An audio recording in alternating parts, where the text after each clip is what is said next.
黄娃，你也去记录。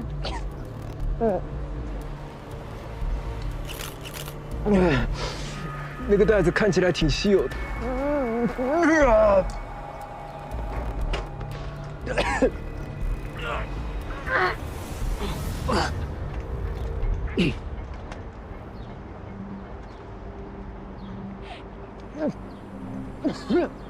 尸体上有黄油状液体，皮肤也皱巴巴的，像香皂一样，尸蜡化特征明显。尸体小腿以上的部位被密闭的套筒状的塑料膜包裹着，皂化的组织浸透衣服，覆盖在表面上。我们无法判断死者的年龄和面容，但从高跟鞋和头发来判定，死者应该是女性。好吧，勘察中心现场。怎么样？你有没有什么想法？死者死亡后，尸体会在2个小时内出现尸僵，一般出现尸僵之后，尸体很难驱血。但我们看见的这具尸体上已经处于完全驱血的状态。凶手在尸僵前就完成了捆绑、包裹、驱取装袋这样的程序。凶手选择用保鲜膜包裹尸体，目的是为了定型，方便装袋。也就是说，死者死亡到装袋完成，一共不超过2个小时的时间。塑料膜包裹，保持适度的温度，缺氧潮湿，这些确实比较容易造成尸蜡化的尸体。你看，电话线。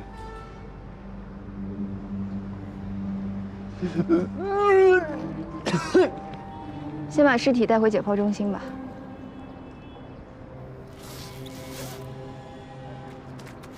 这么大的废车场，加上这些垃圾废品，这样的现场很难找到有用的证据吧？就算有证据，也早就淹没在这个垃圾堆里了吧？这可真是个抛尸老地。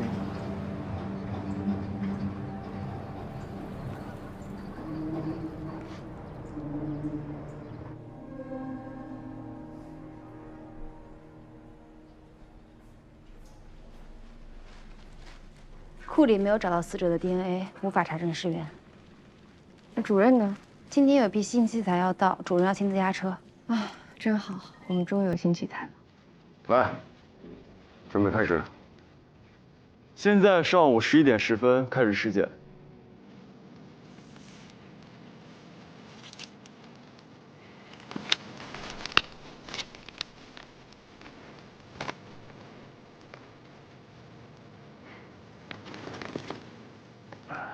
尸蜡化是保存型尸体的现象，在极特殊的环境下，尸体的皮下脂肪组织因为皂化或者是氢化而形成的蜡样物质，常见于在水中或者埋在水分丰富的泥土环境。死者为女性，身高大概160厘米左右，体重45公斤左右，口腔黏膜未见损伤，牙齿健康状态良好。一会儿用虚拟解剖看看耻骨联合面，再判断年龄。死者胸前有一颗芝麻大小的红痣，肌肤触感非常的湿滑，而且脆弱。颈部肌肉皂化严重，分辨不出是否有出血。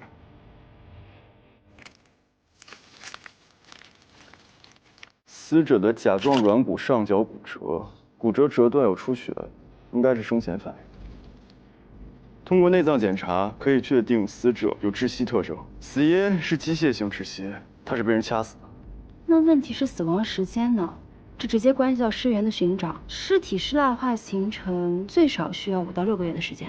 法医学概论第11章，教科书上的内容并不适用所有的情况，比如眼前的情况。我错在哪儿了5、6个月前是冬天，死者穿着夏装衣服，这怎么解释？死者穿着夏装的衣服，距离现在也就2个月的时间。也有可能是去年夏天。李队已经确认过了，拾荒者在年前也捡过一次垃圾，那会儿他没有发现尸体。这就奇怪了，尸体尸蜡化的形成需要5到6个月的时间，但是根据他的衣服，他的死亡时间也就是2个月前，理论跟实践发生了严重的矛盾。难道是教科书写错了？问题到底出在哪里了？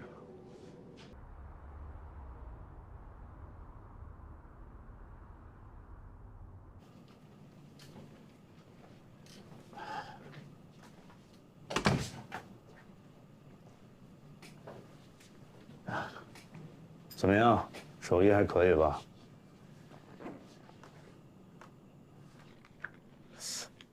想要复原一个人的容貌，需要多久的时间啊？现在技术进步了，有电脑的帮助，半天之内可以完成。那如果自己徒手复原呢？对了，你去帮我把做模型的材料调好。愣着干嘛？我都说过了，我需要一个助理，你得帮我把原材料搅拌好。我跟你说啊，如果你真想学的话，得从学徒做起。我只是来看看的。看也不能白看，快去。通过 CT 影像确定面部轮廓，但最难的还是判断五官的细节。死者皮肤的质感是单眼皮还是双眼皮，发际线高不高等等。那这个需要用什么来确定？大量归类研究、法医鉴定、人类学观测、统计学的数据分析，但不一定准确，还需要一些运气以及经验的判断，对吧？咱们跟尸体打交道，很多东西是没办法问出来的。哎，你相信冥冥之中自有天意和老天有眼吗？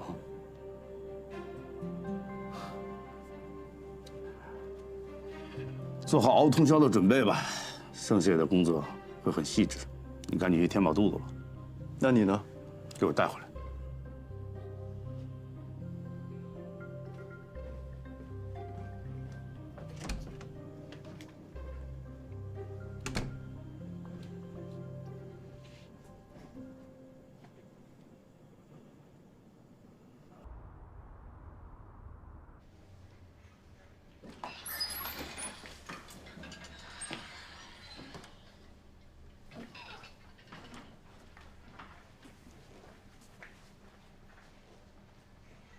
环环，啊，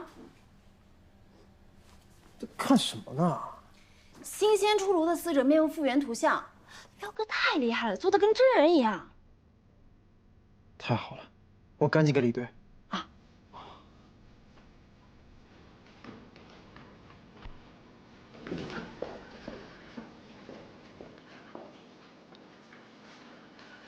清明，失了案的尸源找到了。合川县管辖区派出所说，2个月前有个阿姨报案自己女儿失踪了，这个失踪时间和年龄都对得上，身体特征还特别相符。哎，最牛的是，你们做的那个死者面部复原，阿姨一看就认出是自己女儿。张雨晨，23岁，曾在大龙航空做空姐，3个月前因个人原因辞职。尸体的状态不太好，石蜡化导致面部全非。我不建议死者家属认亲，其实通过 DNA 鉴定就可以了。这该说的都说了没用啊！这老太太坚持要认尸啊！我不同意，这不是你同不同意的事儿。她接受不了这样的事情，没有一个母亲可以接受这样的事情。那我看她刚来的时候挺镇定的。她来了。哦，华文在接待呢。哎。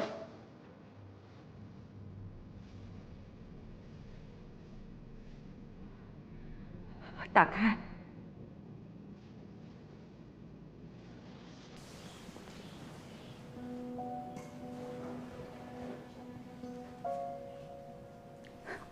这什么东西呀？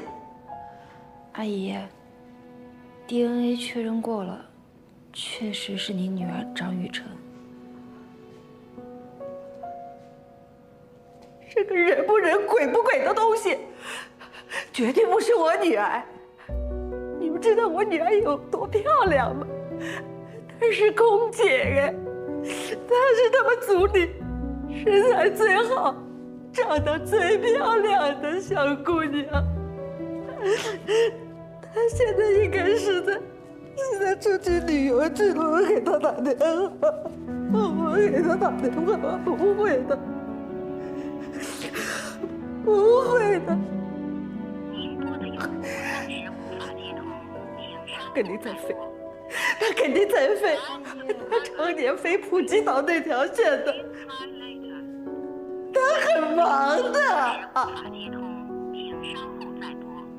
哎，阿姨，阿姨，阿姨，你醒醒！阿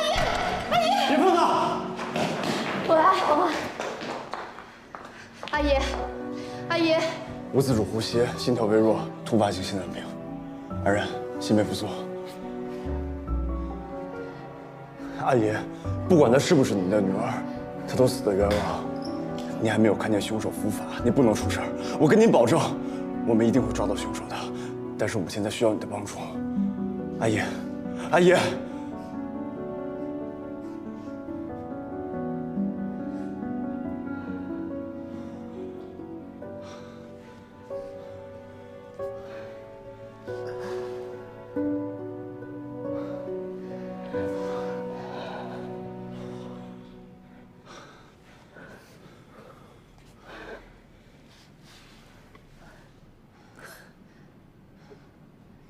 雨辰，雨辰，雨辰。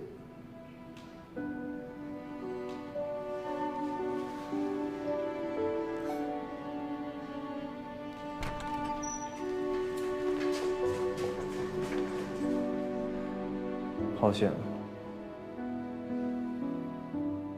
对不起啊，我没想到会这样。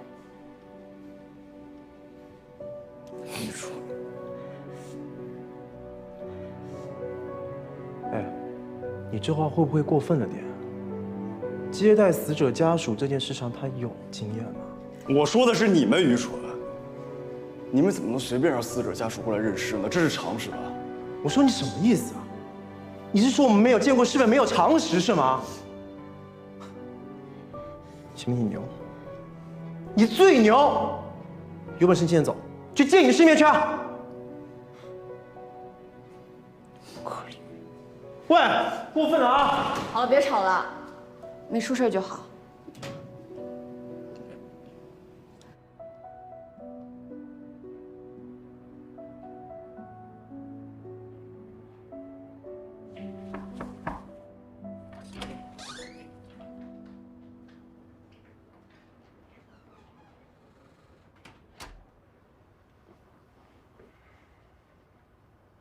阿姨你好，我是这个案子的负责人，我叫李强，这是我的同事赵天启。我知道您非常的难过，我们的工作就是帮助受害者找到真凶，我们要查到真相，需要您的帮助。我可以问你几个问题吗？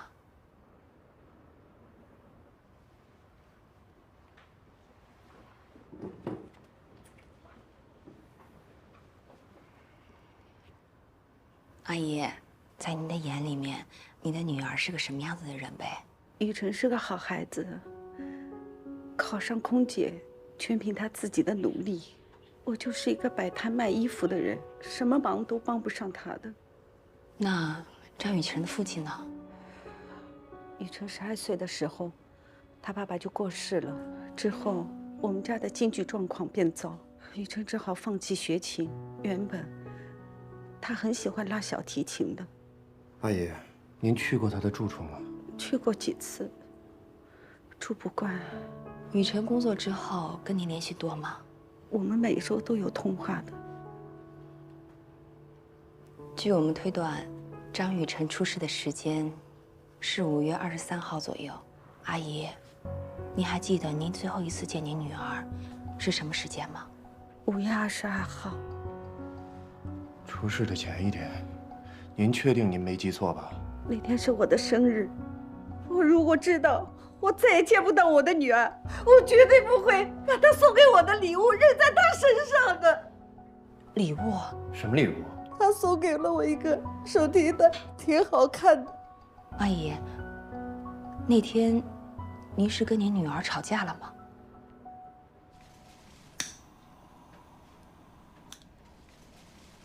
哎妈，先许愿。我的愿望只有一个，早点抱孙子。愿望说出来就不灵啦。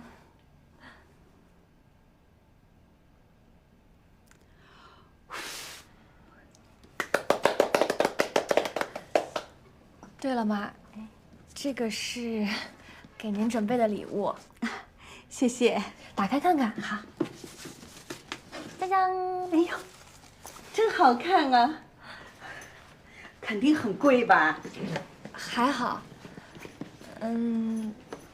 其实这个是我男朋友送您的。男朋友？你什么时候交男朋友了？半年多了。你怎么不告诉我呢？怎么不带他来见见我啊？还不是时候。你们都已经交往半年了，还不带他来？你准备藏到什么时候啊？明天就把他带来。他不太方便。他那么忙啊，忙的连见岳母的时候都没有。其实我们一时半会儿还结不了婚。什么意思啊？他不愿意结婚？他和你不是认真的？他不会有老婆吧？哎呀妈呀，你就别猜了，吃蛋糕了。哎，不行，你必须把他带来给我看看。这件事儿我必须当面问清楚。你能不能不要再一直逼我呀？谁逼你了啊？我想见见我未来的女婿，我有错吗？不让见，说明他心里有鬼。他要真是那种不靠谱的人，我绝对不会同意你们在一起的。他答应我说他会解决的。你还真做了小三啊！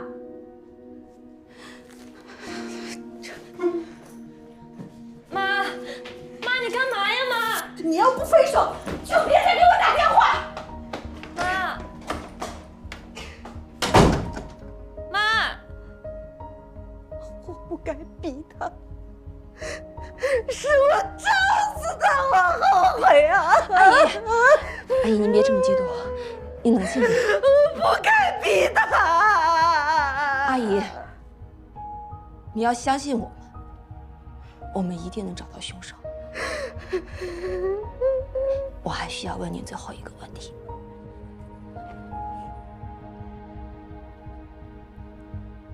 您看一下，这是您女儿送您的礼物吗？这是哪里找的？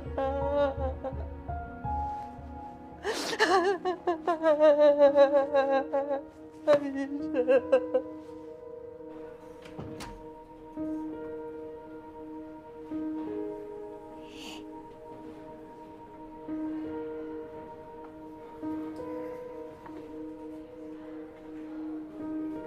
我没有办法告诉你，那个袋子里面装的是他女儿的尸体。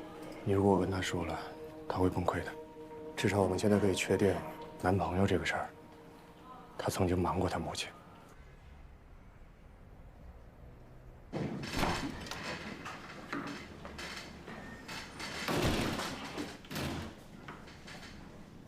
十一表姐，送你回家呗。不用啦，我自己走回去就行了，你就别绕路了啊。我劝你啊，还是离某些人远一点比较好，免得被人家看出来咱们是小地方的人，没见过世面，跟我们待在一块儿还嫌丢人呢。你看，都懒得搭理我们。少说两句。我说实话呀。少说两句。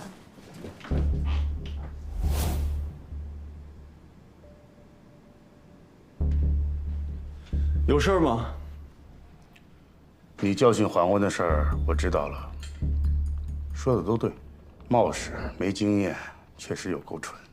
但是，他是我的徒弟，要打要骂得由我来，麻烦你以后管好自己的事儿。如果我只管自己的事儿，你徒弟应该被开除了吧？见过嚣张的，没见过你这么讨厌的。确实很讨厌，是不是？不过他是我兄弟，要打要骂您冲我来。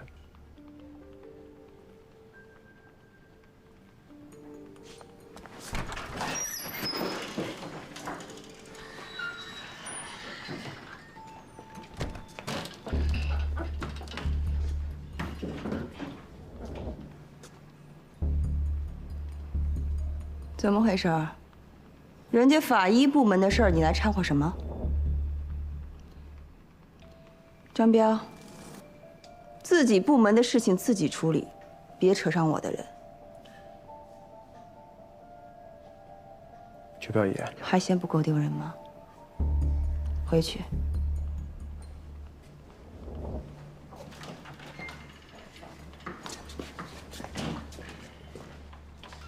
幼稚，无聊。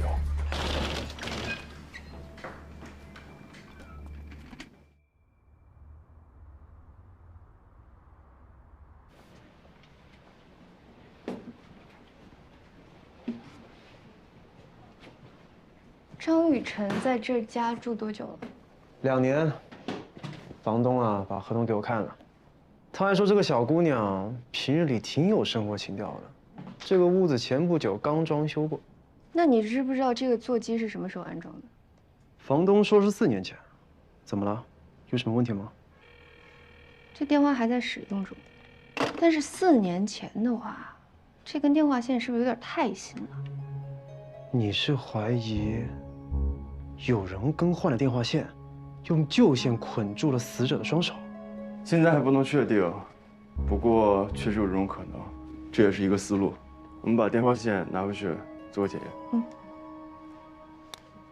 一个空姐怎么能买那么多名牌衣服呀？从这件衣服可以判断，她应该是一个人住。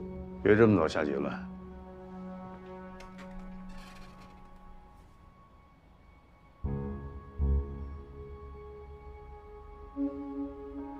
死者的钱包被人翻动过，首饰丢失，手机也不见了，有入室抢劫杀人的特征。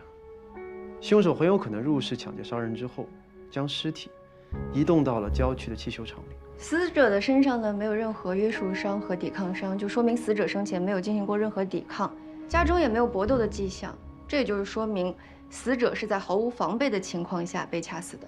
而且抛尸一般情况下来说是熟人作案。也就是说，张雨晨给某位熟人开了门。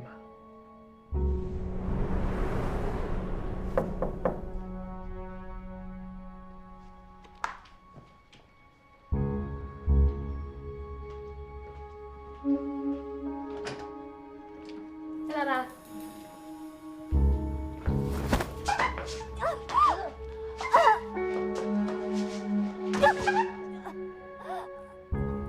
他引狼入室，引发命案。凶手盗窃完物品之后，包裹尸体，再弃尸。你越来越有长进了哈。所以只要在这个空间里面找到另一个人的毛发和指纹，嫌疑人的范围就可以锁定了。谁说这是案发现场？有依据吗？没有依据就不能乱说话。电话线啊，就算确定捆绑尸体的电话线属于这台座机，但也只能勉强判断这里是捆绑尸体的现场之一，所以啊，不能证明这里就是案发现场。难道你们不觉得这个房间太过于整洁了吗？她是一个空姐，作息黑白颠倒，早出晚归。一个女孩子的家里，照理来说应该不会这么整洁，现在看起来就好像被人特意整理了一番。没觉得呀，我怎么看都像是一个独生女性的单身公寓。是吗？单身女性，那这个怎么解释啊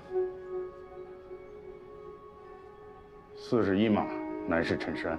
从衣服的状态上来看，应该是没有被洗过的，上面很有可能有嫌疑人的 DNA。希望这次我们可以找到和他同居的男人到底是谁。你好，警官，有什么可以帮到你的？这个张雨晨在你们这工作多久了？雨晨2年了，都是我带他，成长挺快的。在你眼里，他是个什么样的人？他是从小城市来的，单亲家庭，一个人闯到现在挺不容易的。哎，对了，3个月前他辞职跟您说过原因吗？说过，他说呀，想去外地读一个在职研究生。空姐嘛，吃青春饭的，他能有这样的想法，我也挺替他开心的。他辞职之后就再也没跟你们联系过？大家都不在一起工作了，肯定是越走越远的。毕竟，他很讨厌社交，我们不去打扰他，应该是他最舒服的状态了。她有男朋友吗？他只跟我一个人说过，让我替他保密的。为什么呢？那男的是一个名人。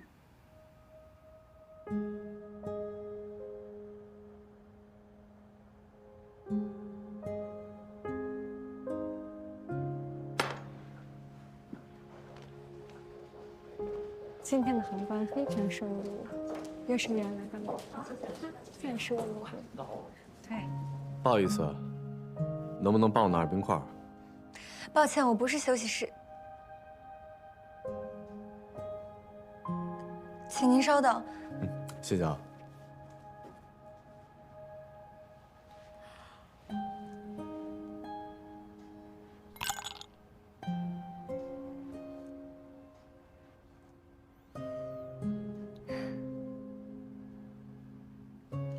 谢谢。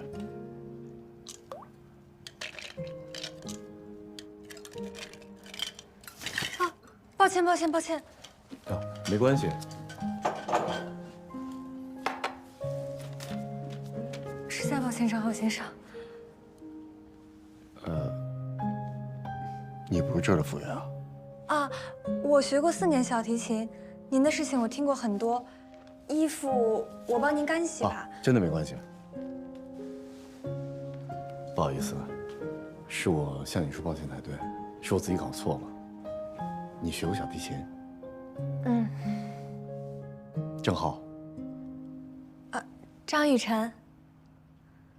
啊，我真的很仰慕您，您很多作品我都听过。谢谢。郑浩。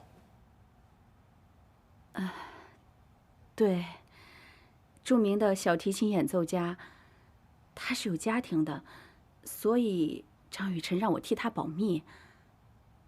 依我看，他应该是做了他的小三。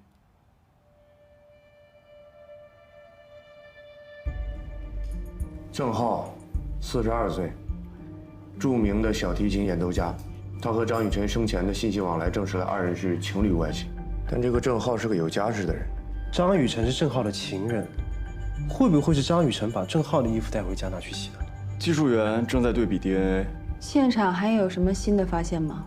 经我们勘测，捆绑张雨晨的电话线和张雨晨家座机端口的裂口完全吻合，所以我们可以推断，凶手捆绑张雨晨的尸体是用电话线完成的。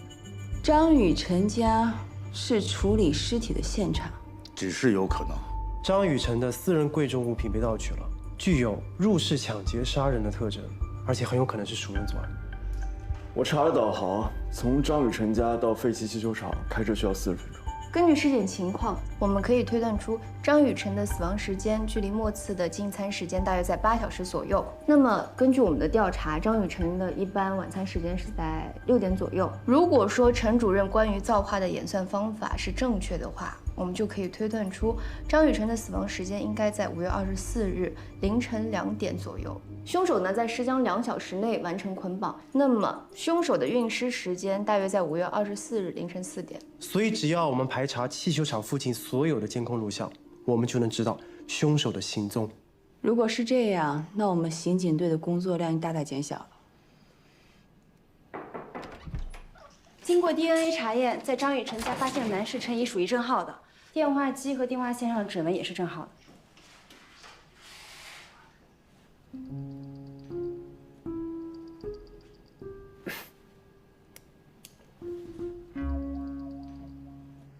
所以，凶手把张雨晨家安置成有入室抢劫杀人特征的案发现场，就是为了故意误导我们。这明明就是个情杀案件啊！郑浩有嫌疑，把他请来问问就知道了。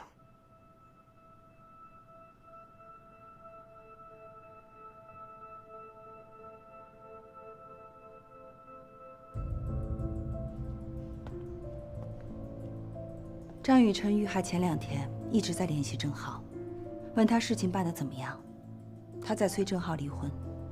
那是不是张雨晨把他问烦了，他杀人了？不好说。但目前所有的证据都指向了郑浩。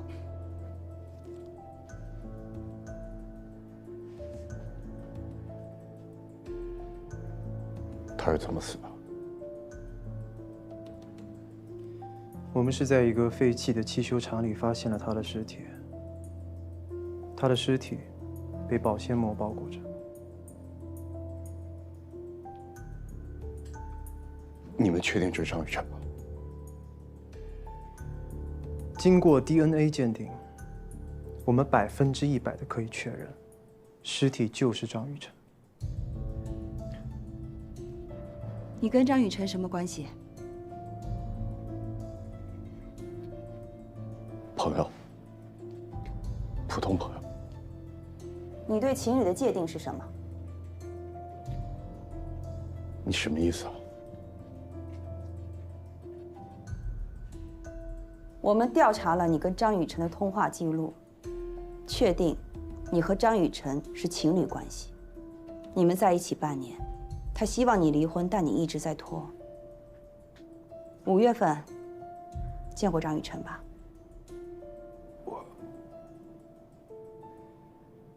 我不记得了。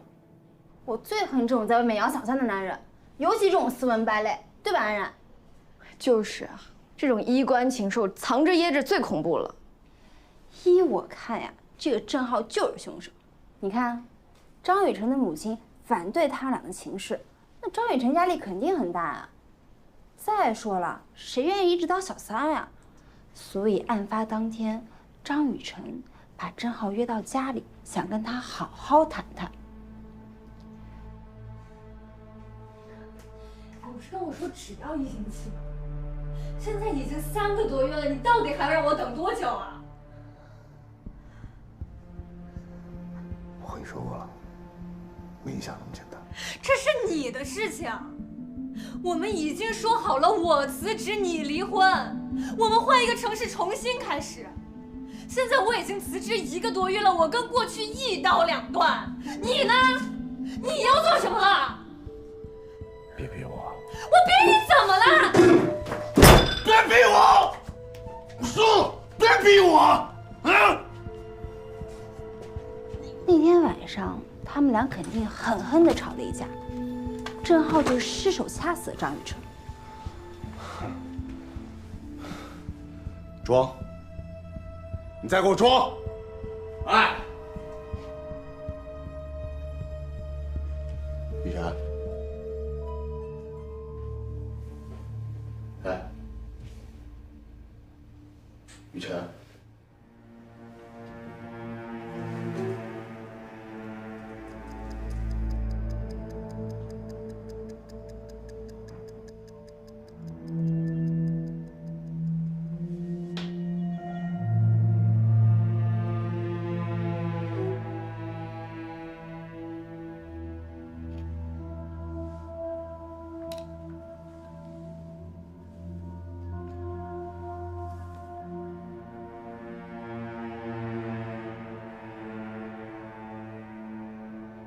后来冷静下来，郑浩觉得不能把尸体放在家里，但是家中又没有合适的熨尸袋，所以随手拿起了一个手提袋。但是那个时候尸体已经发生了尸僵，塞不进手提袋里。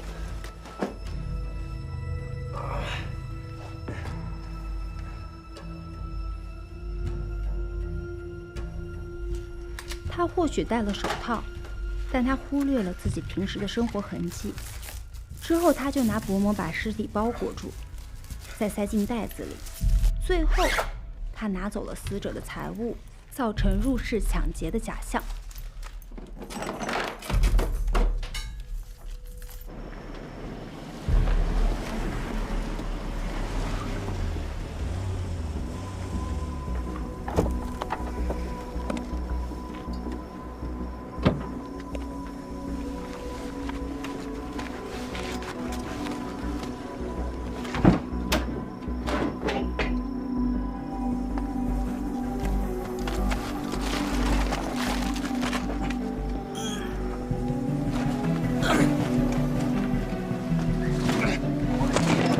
5月24号凌晨，郑浩将尸体抛弃在废弃车场里，然后出差去演出，妄图逃过法律的制裁。可以呀，你分析的够细致。这种情杀案，我以前在省厅实习的时候见过好几起，大多都是这样。反正啊，在外面包小三的男人没什么好东西。行了，八卦聊够了吧？啊？办案不是故事会，什么事情不能光靠猜测，一切的推论都得靠证据。哦。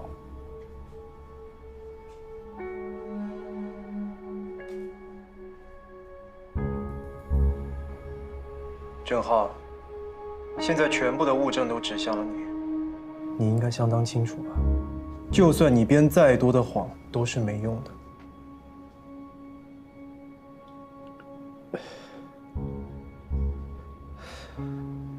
5月23日当天，你见过张雨晨吧？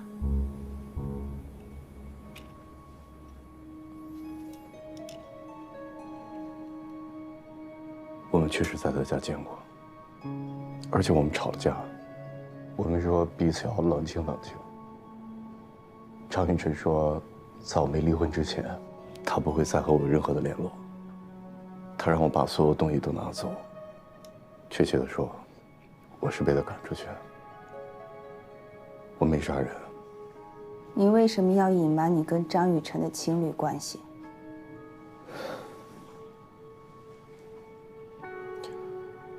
我是一个有社会身份的人，这种事情，我肯定在第一时间否认。你的白色衬衫为什么会出现在他家的洗衣机里？我不知道。电话线上有你的指纹，这又为什么？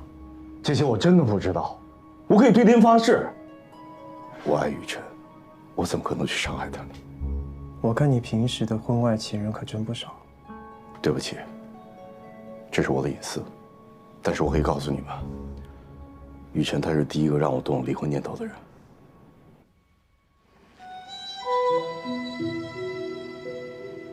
我和张雨晨是在旅途中认识的，他知道我是谁，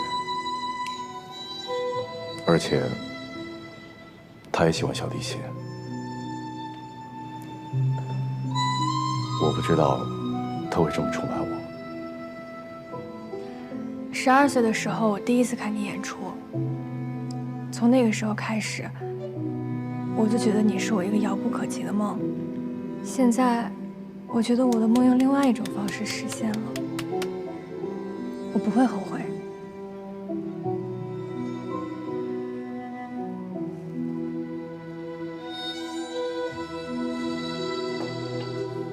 雨晨，来。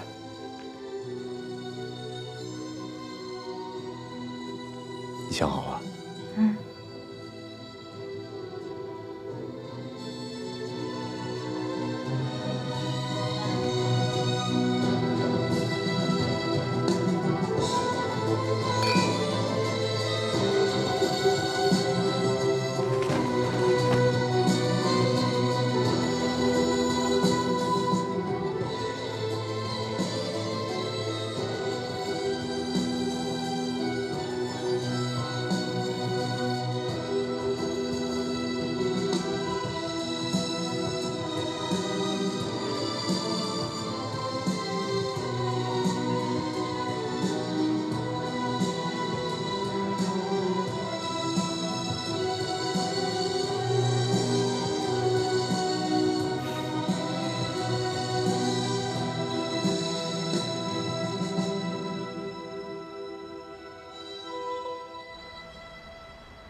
你结婚了？我现在算什么呢？小三、情人，还是一夜情对象啊？雨辰，不是你想的那样，只是我现在我不知道怎么跟你解释才好。对不起，我不是这种人。我们以后不会再见面了，是吗？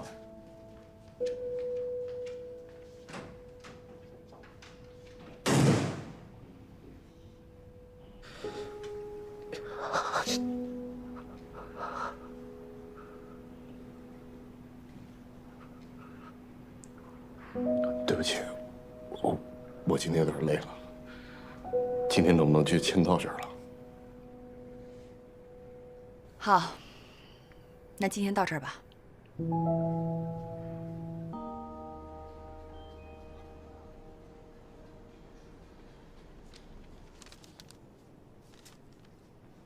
我们查了你的资料，您已经有1年多没有上台演出了。对，为什么？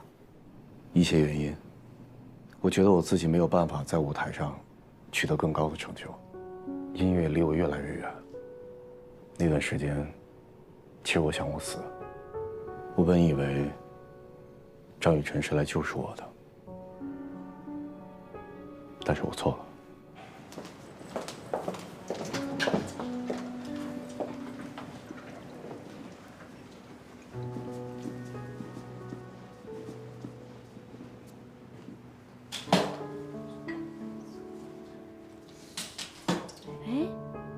那不是头等舱的郑浩先生吗？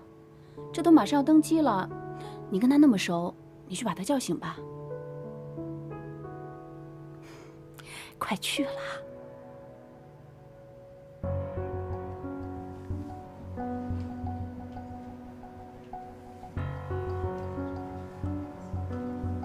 先生，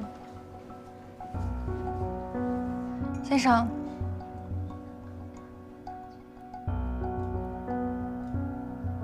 最终，我还是选择面对死亡。我服下了很多的安眠药。快叫救护车！郑浩，郑浩，郑浩！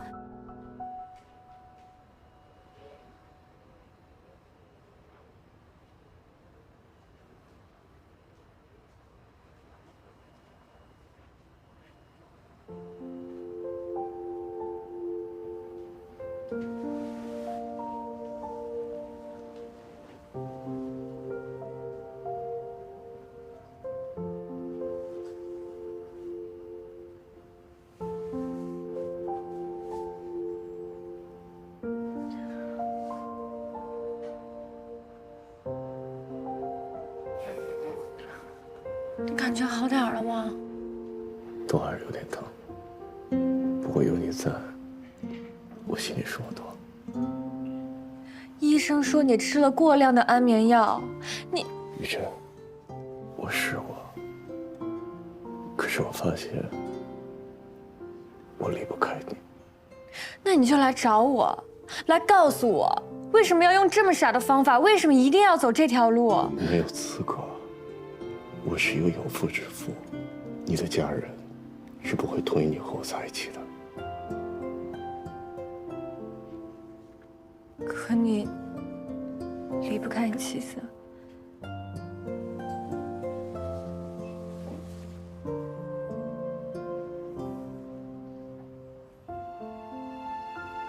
我知道我自己特别自私，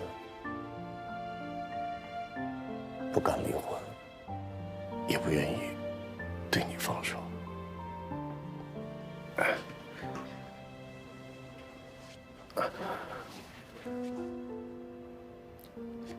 你知道吗？我的婚姻就像是一桩生意，如果我离婚了，我的事业就全毁了。你还爱他吗？爱。如果这种生活算是爱的话，那人生该有多绝望？雨辰，我之所以变成今天这个样子，完全是因为他。你听说过开放式婚姻吗？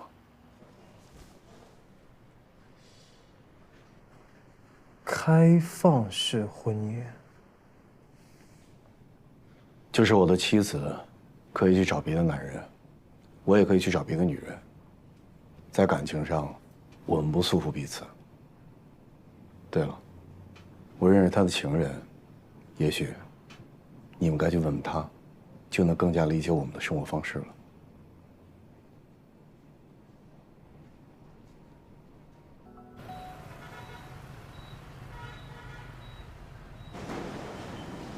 民航，是我。你好，赵天启，想跟您了解一下情况，能坐下来说吗？啊，您坐。是郑浩叫你们来的？想跟您了解一下郑浩他们夫妻的关系。对于罗老师上一次跟我说的那个空，我很感兴趣。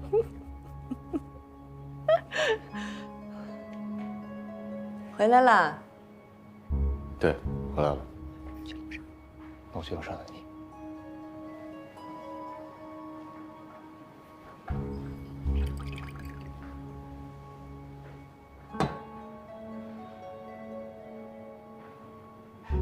怎么了？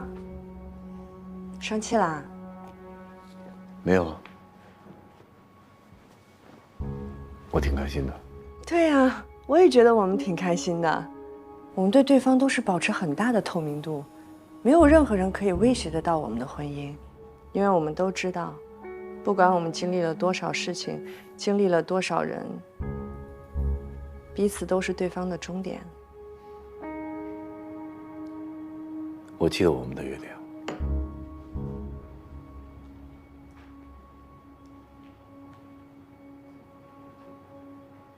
我们都不是保守的人，我们怎么可能一辈子只对一个人心动呢？我们现在感情很好啊，所以说明我们的选择是对的。嗯。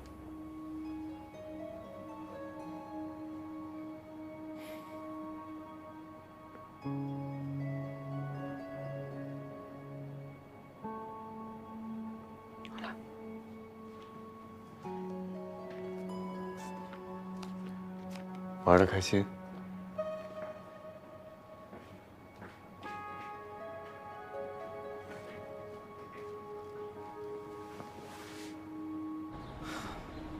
虽说他们夫妻各玩各的，但是碰上那种情况，我还是挺尴尬的。不过话说回来啊，你能接受罗琦，这也挺奇怪的。我和罗琦只是各取所需。罗琦是时尚界的女魔头，我要是得罪她，我的未来就毁了。实际上，罗琦想要得到的东西，他一定会得到，没有人逃得掉。我们调出了这个修理厂方圆3公里以内案发后所有的监控视频，但是这个监控视频都保存不了多久，很多都被覆盖了，所以很难根据这个监控视频锁定凶手的具体路径。但是经过细致的侦查，查出了有4辆车曾经在这个修理厂进行过停留，有1辆是外地车，应该是临时过来探亲的，还有1辆是货车，搬家卸货，还有1辆是私家车。装上货卸货。没有啊，我就直接回家了。这3个人我们都找到了，各有各的理由，都排除了嫌疑。所以第4辆车就是目标车辆。对，这就是那第4辆车，这车是租来的。不过好在啊，这个租车公司给外租的车辆都安了 GPS 定位系统。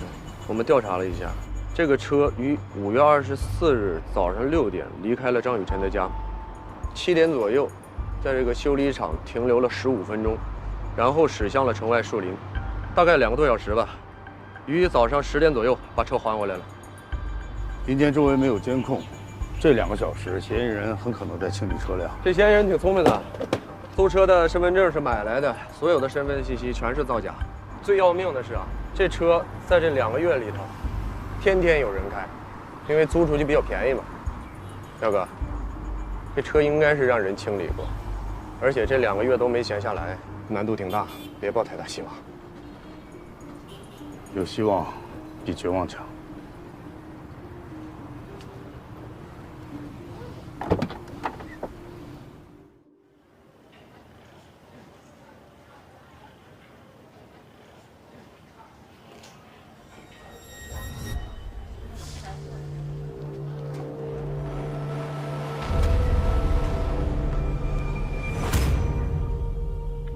指尖有玫瑰血，面部又有涂抹，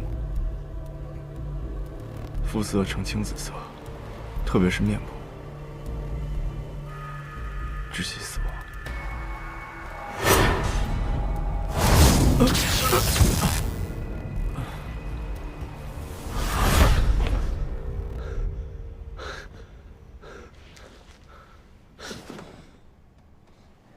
你怎么了？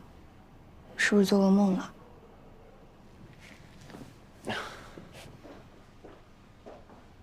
累了就回去好好睡一觉，否则觉也睡不好，工作也干不好。少睡点挺好的，睡多了更难受。日有所思，夜有所梦，干我们这一行，做噩梦是常态。要不你还是休息一下吧。光是验 DNA 锁定归属者这一项，工作量就已经很大了。我们还要调查租车的物证，这2个月车子被无数的人开过，如果调查起来，可能有上百号人，而且凶手很有可能清理过车子。我们这种大海捞针式的查凶手的痕迹，太难了。虽然大海捞针是个笨办法，但排除法不一定奏效的。没有巧办法，那就用笨办法。开始吧。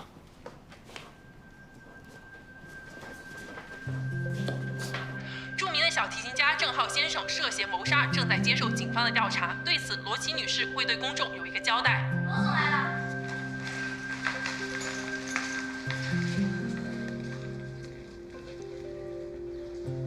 对于张小姐的不幸，同为女性的我，觉得非常的悲痛。但是作为一名妻子，我也绝对相信我的丈夫不是杀人犯。希望警察可以早日找到真凶，释放我的丈夫。就这样。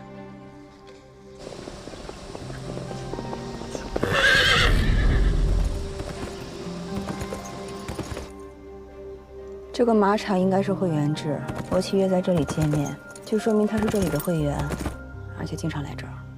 我也是这会员。你经常来这儿骑马啊？也不经常吧。我跟你说，我爸跟着老板特熟。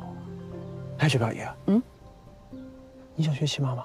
不然体验一下吧。我跟着老板也特熟。打住，干活。你来了。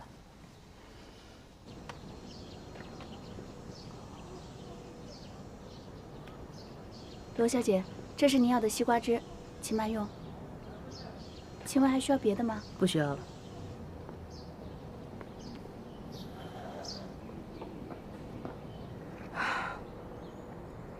我和郑浩结婚10年，相信你们从媒体上也看得到，我们俩婚姻很幸福。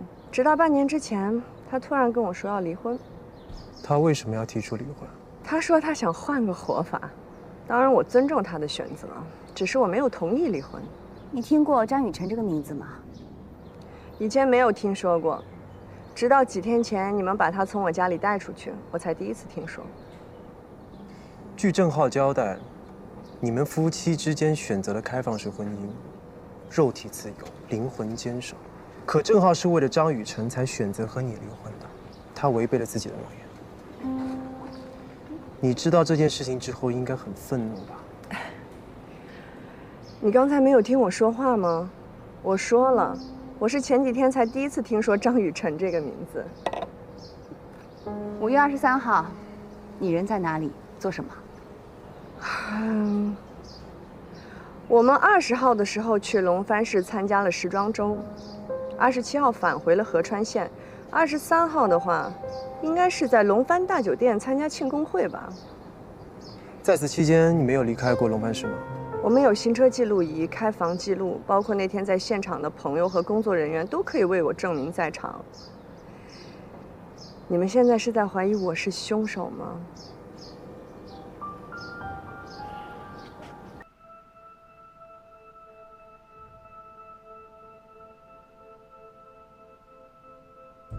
腱鞘炎，手部肌腱和腱鞘损伤性炎症引起肿胀，严重者可引发永久性行动不便。仔细回想，郑浩的手已经有明显的病变了。看来我没有什么机会再见到他。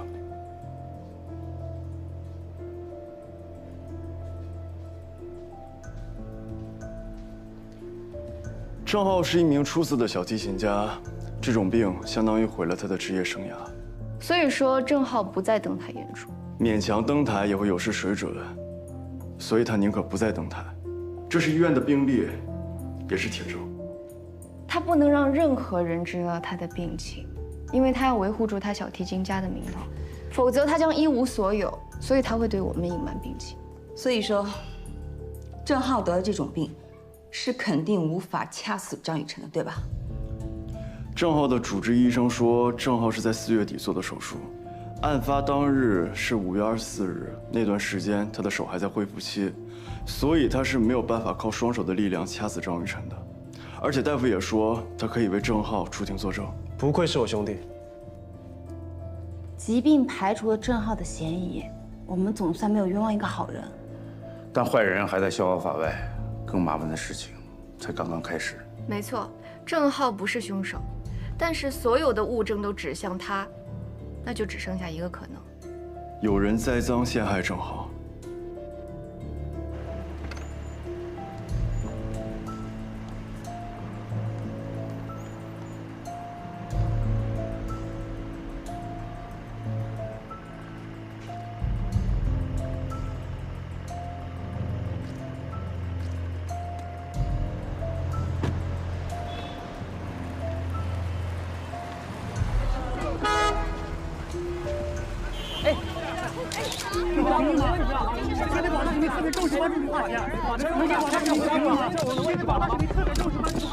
赶紧走！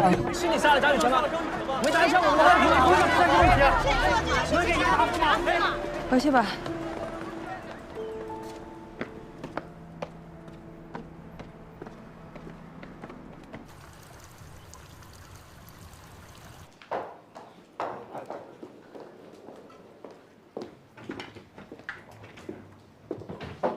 你要干什么？你要离开我吗？我早就应该离开这儿了。我知道你很难过，但是人不应该在难过的时候做任何决定。如果你早点同意离婚，我跟雨辰就能离开这儿，他也许就不会死。郑浩，你疯了吗你？你知道我性格的，你要今天从这个家离开，你永远都别再回来了。你放心，我不会再回来的。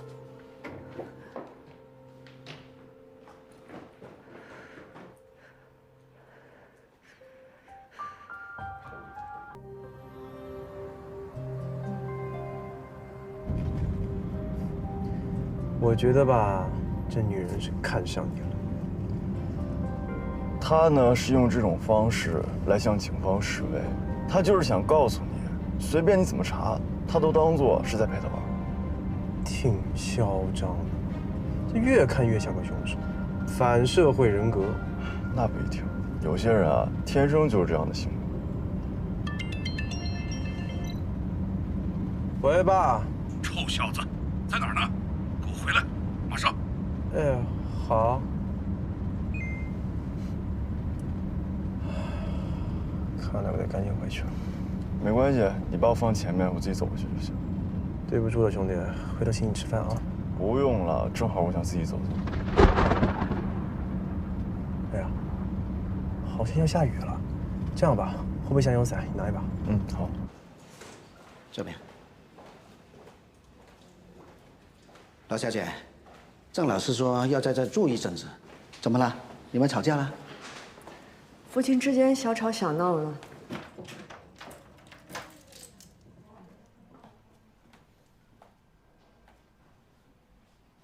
待会我有事再叫你啊，老赵，谢谢。不用客气，那我先走了。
马骑的不错呀，但是做人不太老实。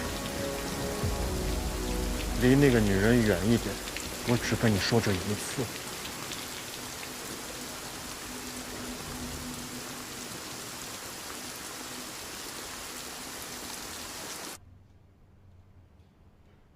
秦明，你嘴怎么了？你得罪谁了？这不是洗醒呢吗？你没事吧？你给我看看，没事儿。行凶人谁啊？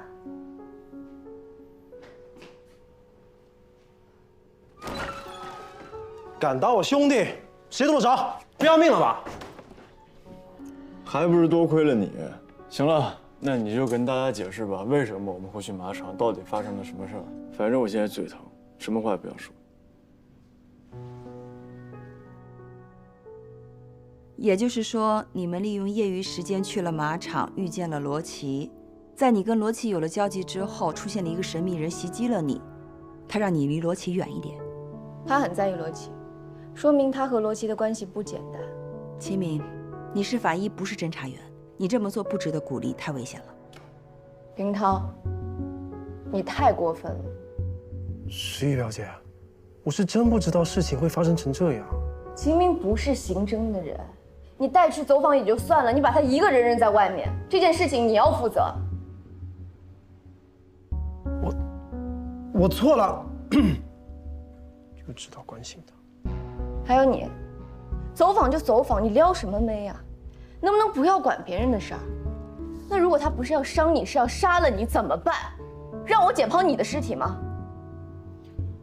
对不起，下次不会了。没有下次，你自己跟我保证。好，我跟你保证，没有下次了。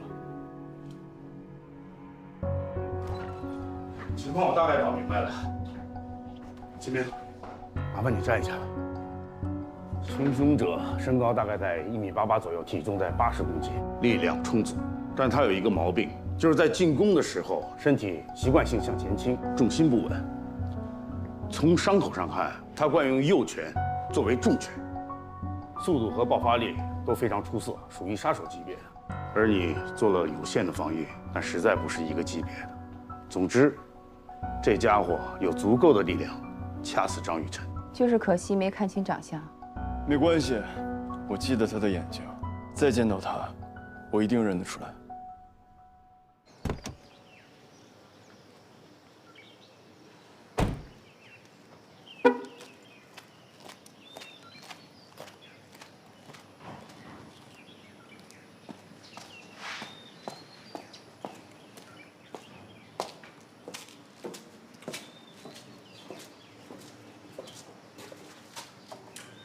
秦明法医，你今天是来骑马的还是来找人的呀？哎，你这脸是怎么回事？昨天晚上被人给偷袭了，他警告我，让我离你远一点。可能是你的忠实粉丝，或者追随者、追求者。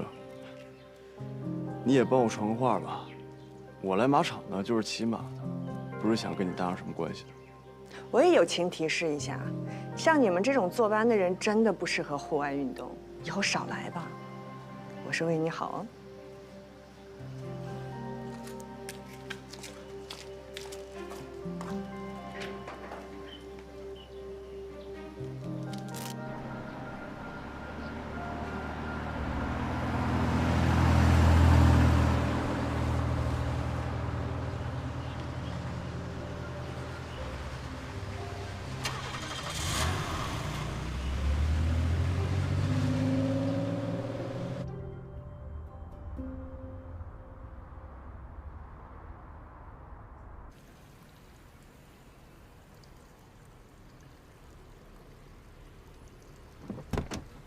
来了，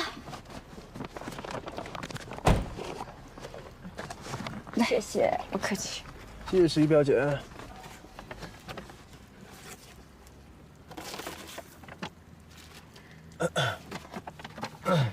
你的伤应该吃些清淡的，所以清淡的呢？煎瓜西北风啊，这个最清淡了，喝吧。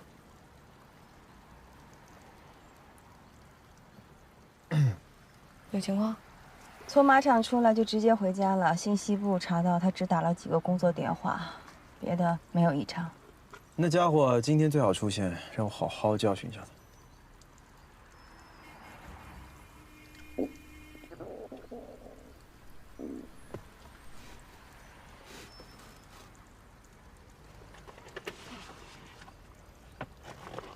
那。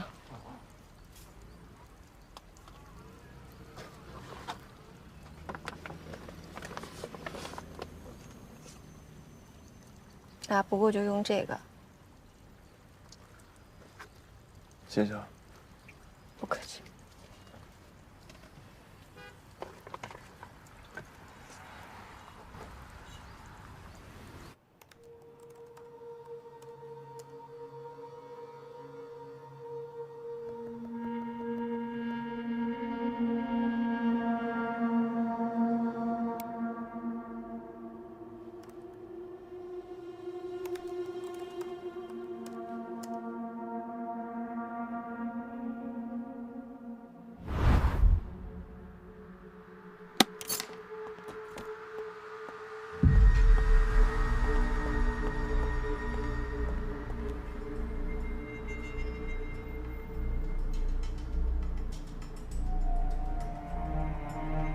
醒醒，目标出现了。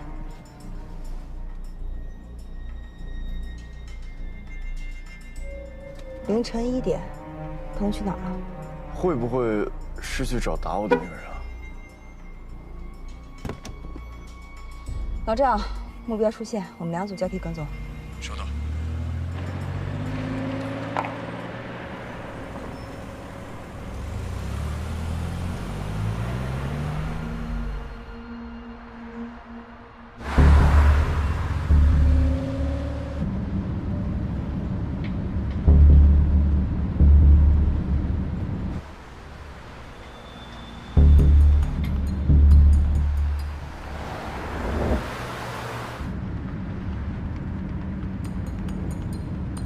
老赵，我们交替，你们跟上。收到。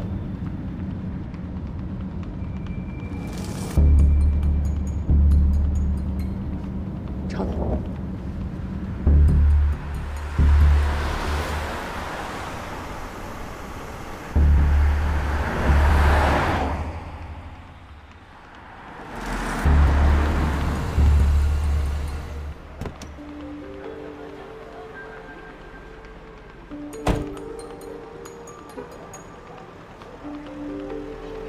分头行动。明白。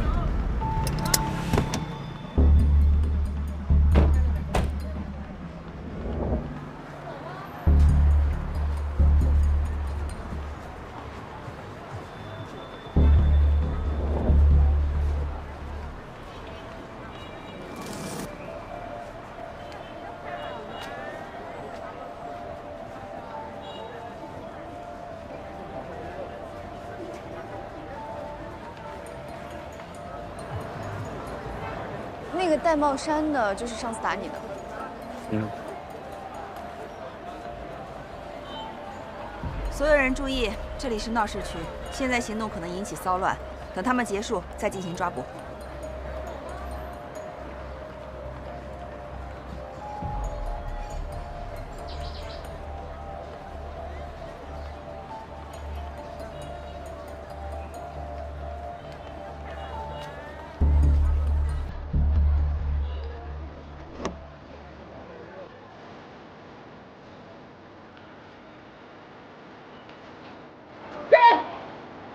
走走。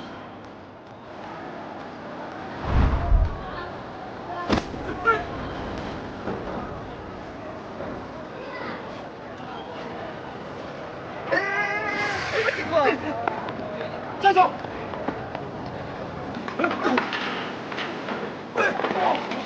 没事吧？是的。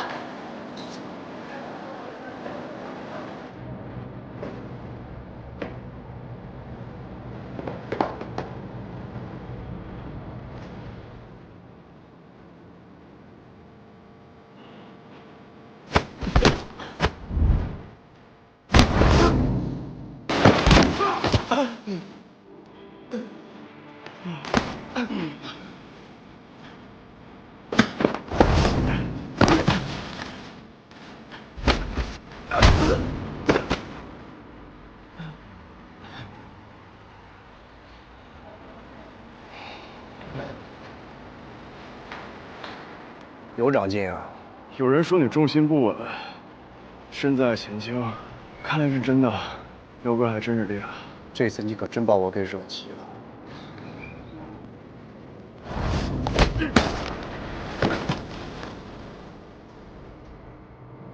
就盼着你今天出现，还真来了。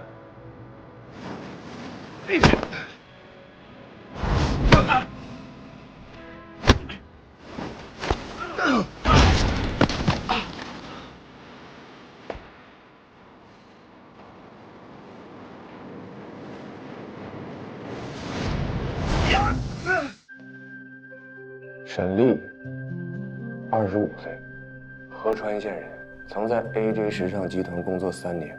罗琦是你的上司吧？前上司。你离职之后跟他还有联系吗？偶尔会出来聊个天什么的。聊什么？就叙旧呗。只是叙旧，你们之间没有其他情感关系吗？没有。那昨天晚上你和罗琦约着就是叙旧呗？昨天晚上是偶遇，偶遇不犯法吧？我那天去夜市就想找一点烟火气息的感觉，但是没有想到会碰到沈丽。她以前是我的助理，后来就没有什么联系了。据我们了解，是你提拔的沈丽，不能完全这么说，也有她自己的努力。那跟我们说说具体的情况吧。大概是在几个月前吧，网上也有消息的。我们公司处于转型期。我急需让我们集团在新媒体面前增加曝光度。再这么下去 ，AJ 时尚集团就 game over 了。什么年代了，还在玩传统媒体的那一套啊？你们不是认识很多什么主编吗？去约他们吃 brunch 啊，下午茶喝起来啊。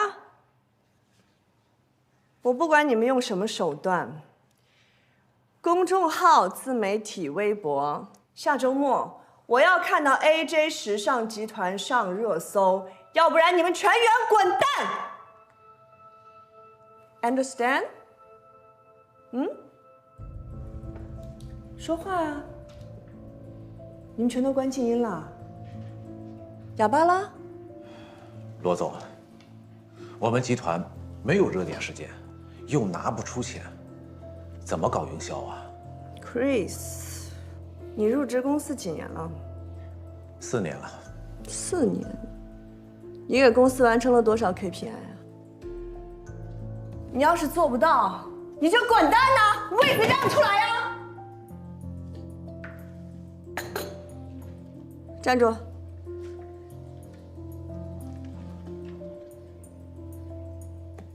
你是实习生？对。从今天开始 ，Chris， 这个月的 KPI 没有完成，我不会兜着了，就让他来坐你的位置。周末我要看到 AJ 集团上热搜 ，OK？ 散会。咖啡给我送到办公室。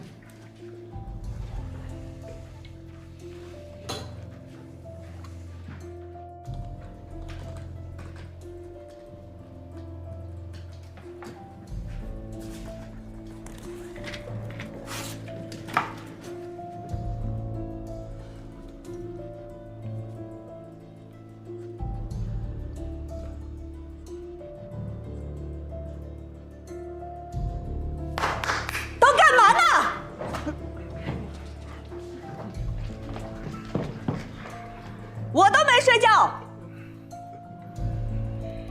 实习生，有人要是再敢睡觉，名字告诉我。好。有什么资格睡觉？这女魔头都不用睡觉了吗？真是不要脸！大家加油啊！一会儿我请你们喝咖啡。谢谢了。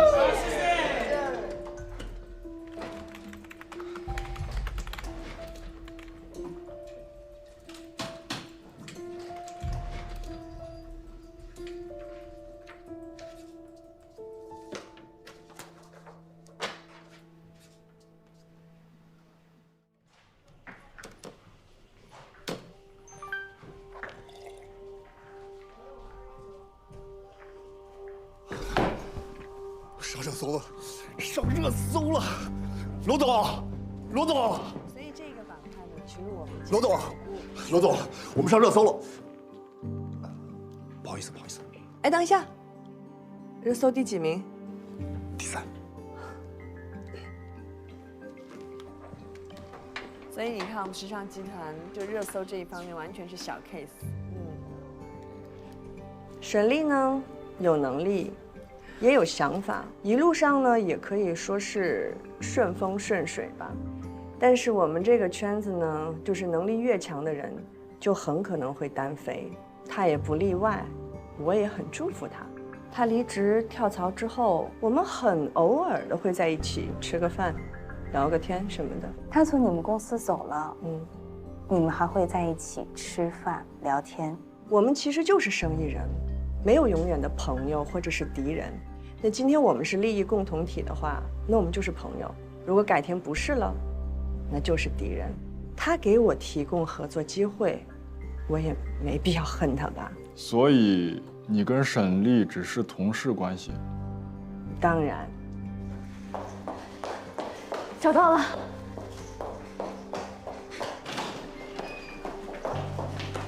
不心虚的话，看见我们为什么跑？你们那么多人，怪吓人的。我知道你们干什么的呀。李队，找到证据了。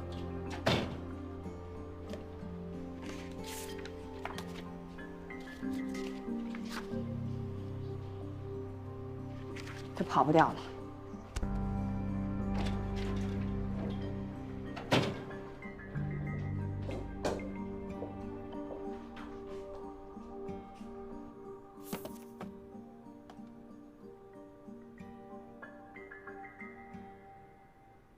经租车店老板确认，在案发时，你用伪造的身份证租了一辆车，在这辆车里面，我们查到有你的 DNA。恰巧，这辆车也是运送张雨晨尸体的车辆，证据就在你面前。你还有什么想说的吗？我没杀人，我跟罗琦也不熟。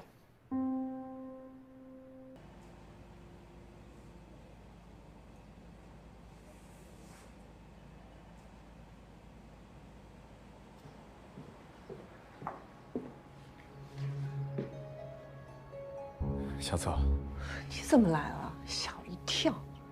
什么相册？张雨晨的相册。昨晚9点，你跑到我休息室来，待了半个小时，相册就不见了。这相册对于别人来说，别人不感兴趣。我们已经是陌路人了。我希望你不要毁掉我们仅存的美好回忆。美好回忆。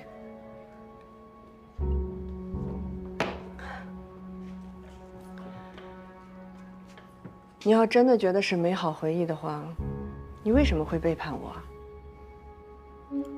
结婚前我们就知道彼此是什么人，我们也写下了婚前的协议，相对自由，谁都可以去追求自己爱的人，对吗？那还有一句话呢，死也要死在一起，这句话你忘了吗？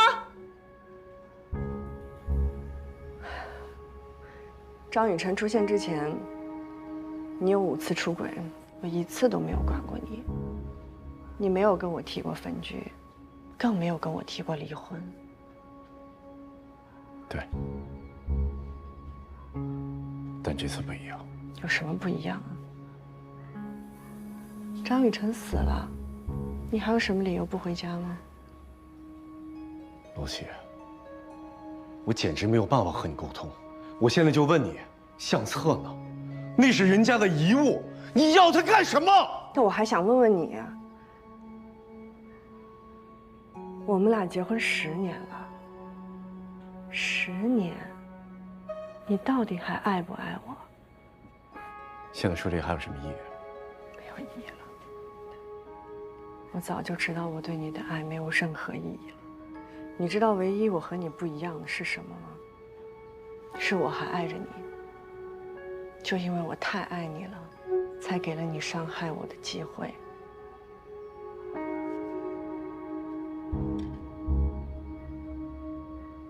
相册是在我这儿，但是我不会给你的，因为我把它烧了。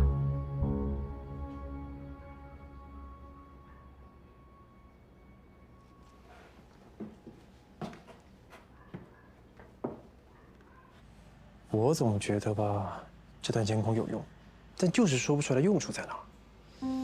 这2个人从头到尾都没有说到关于案情的实质内容啊。你们这监控一般保存多久啊？一般是1周。那你们每天都会查看马场的监控录像吗？3天查一次。啊，对了，我们这里3个月前丢过一次门钥匙，后来是员工在厕所里面找到了。当时出现这个事之后，我们主管就特别注重安全防护工作，把客人所有的物品都放在柜子里。你说这万一要是丢了，我们还真担当不起。我看23号晚上有人拿门卡进入马场，就跟这丢失的门卡有关系。那23日和24日2天，监控录像有异常吗？那是2个月了，我查一下啊。好。哎，找到了。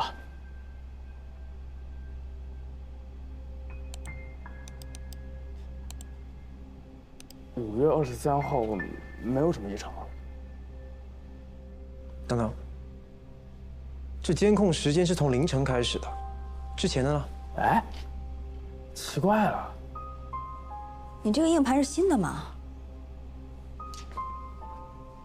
不是，我们之前都没有换过硬盘的，这跟我们之前那不一样。你好，这是你们要的客户资料。谢谢啊，不客气。走吧，我们去找李队还有林涛他们吧。你慢一点儿。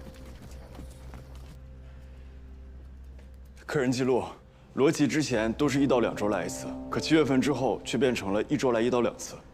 可能要让彪哥和环环来一趟，今天事情没有那么简单。你们这什么意思啊？我们是怀疑马场很有可能是第1命案现场。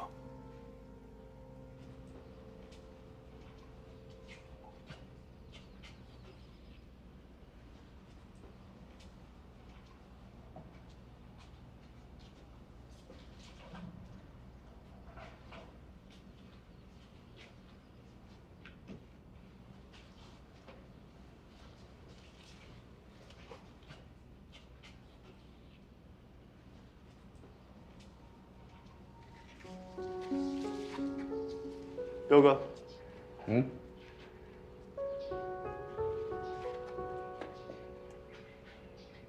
这个绿植应该是被人为移动过，对方的目的就是为了遮掩这个权益。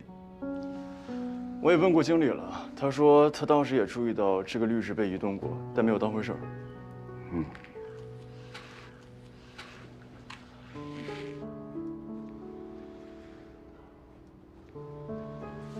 这高度和这力度，的确只有沈丽这种练过拳的人才能办得到。说说物证的具体情况。3个月前，休息室的门卡曾失而复得，而找到的人就是罗琦，所以我们怀疑罗琦偷盗并复制了门卡。5月23日，罗琦把门卡给了沈丽，沈丽作案后用新的硬盘更换了拍下的视频证据，用这种让人难以察觉的方式销毁了视频证据。你的意思是，沈丽设法把张雨晨引到了马场，杀人之后把张雨晨又拉到他家里包裹尸体，并且销毁了监控视频。但是沈丽租车的 GPS 显示，他的车一直停在停车场，直到凌晨，车子直接开到张雨晨家，然后就是废弃的汽修厂。其实很有可能是沈丽杀完人后更换硬盘销毁证据，然后将尸体放在罗琦的车上运回了张雨晨家，再用自己租来的车将尸体运到了废弃汽修厂，用这样的方式来干扰我们的视线。假设我们的推断都成立的话，那么罗琦在这过程中至少帮过2次忙：一是引张雨晨来马场，2是把尸体运到张雨晨家里。瞒天过海，李代桃僵。但其实我们只要在现场或者罗琦车内找到张雨晨的 DNA， 那我们的推断就是成立的。还有沈丽的痕迹。找到了，带血的玻璃碎片，正好我们的生物提取仪也下来了。我去罗琦出差的酒店看一看，再去核实一下他不在场的证明。师傅，你是怀疑罗琦做的手脚？我只是确保万无一失。我建议把这段监控视频放给沈丽看。沈丽谋杀素不相识的张雨晨，我认为沈丽很有可能受罗琦的情感控制，这也就能解释为什么你在马场搭讪完罗琦之后，沈丽会在夜间用武力警告你要远离罗琦。出于嫉妒？与其说嫉妒，不如说是在维护自己的战利品。他为罗琦杀了人，他现在已经没有回头路了。他绝对不许任何人破坏自己的情感战利品。杀人后，沈丽并没有离开河川县，而是留下暗中联系罗琦。难道沈丽在等机会和罗琦私奔？如果说他们利用指纹来嫁祸给郑浩，那一旦成功的话，郑浩和张雨晨都会消失。我觉得还是要从沈丽这里寻找突破口。我认为这个视频可能就是突破口。罗琦曾经说过，他自始至终只爱郑浩一个人，这对沈丽来说可是一个不小的情感炸弹。Kate， 林涛，嘿，把这个视频给沈丽看，要快。好的，李队。哎，审他的时候要一语中的，跟这个案子没有关系的就不要再说了，学一下齐明，扮不漂亮就不要来见我了。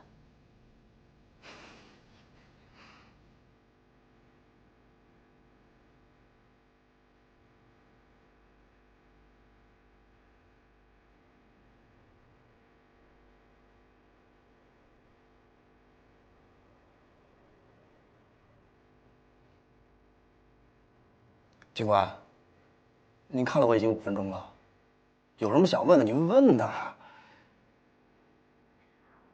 我现在很平静，我希望你接下来也能够保持平静。我很平静，我都说了不是我干的。不是你们还想刑讯逼供吗？我跟你们讲，现在是法治社会，是网络时代。今天我来，是给你看一个视频。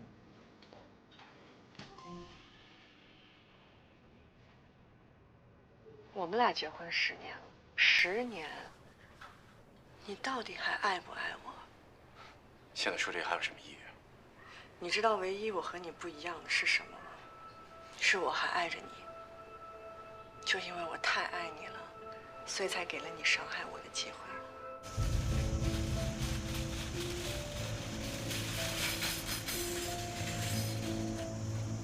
我们酒店的餐车都在这儿了。好，谢谢2位。不客气。师傅，嗯，你在想什么呢？我在想，罗琦住在酒店16层，当晚他没离开过酒店。监控显示，只有餐车进出过他的房间。如果他想瞒天过海逃离酒店，伪造不在场的证据，他只能在餐车上做手脚。一旦他对餐车做了手脚，就会留下指纹、毛发和其他的 DNA 证据。但是师傅，这些餐车已经被很多人用过无数次了，数据量太大了，怎么找啊？我们要把每辆餐车都标号，提取物证，带回技术科，和罗琦的数据一一做比对。哦，对了，我提醒你们一下啊，一定要做到准确无误，不能有半点纰漏，否则我们得重新返工，懂吗？开始吧。好。但有个问题啊，师傅，你说他这个餐车也没法藏人啊。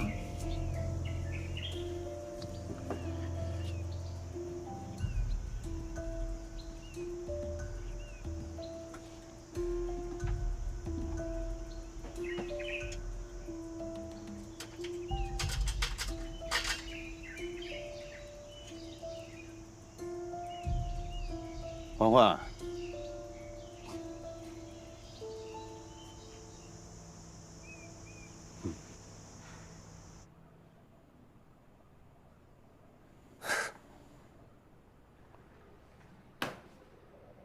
怎么样？看完之后你还能平静吗？你为罗琦这么做，到底值不值？他为什么要骗我？你们说他为什么要骗我？你是没看见，是没听见啊？他根本就不爱你，他在利用你。不可能！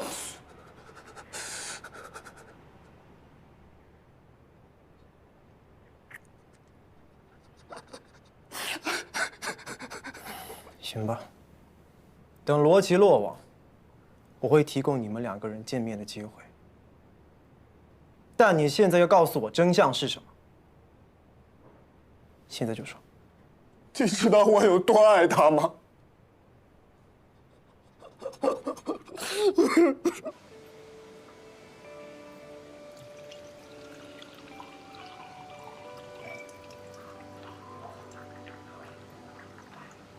谢谢。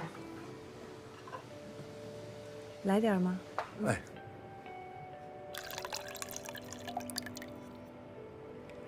我很可怕吗？没有啊。你不怕我，但是我知道公司里很多人都怕我。那可能是因为他们不够了解你。你很了解我吗？你一个人撑起公司，而且在现在这样环境这么不景气的时候，还能做到行业顶尖，真的挺厉害的。我跟你在工作的时候，我觉得你话挺少的，但没想到你还挺会聊天的，工作能力又很强，肯定很多小女生追你吧？没有，我也不喜欢小女生。为什么？很多男生都喜欢小女生啊。可能是太幼稚了吧。喜欢成熟的。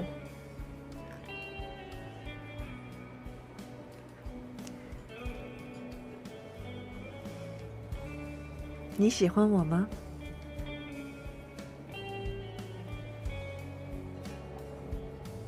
我是认真的。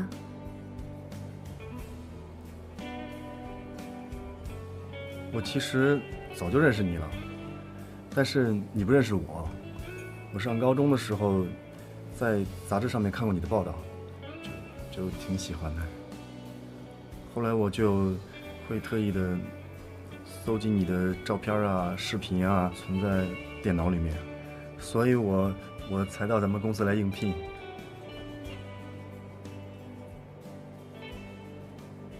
在生活里，能把梦想变成现实的人很少的。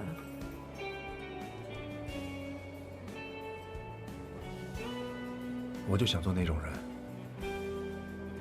那祝贺你追星成功了。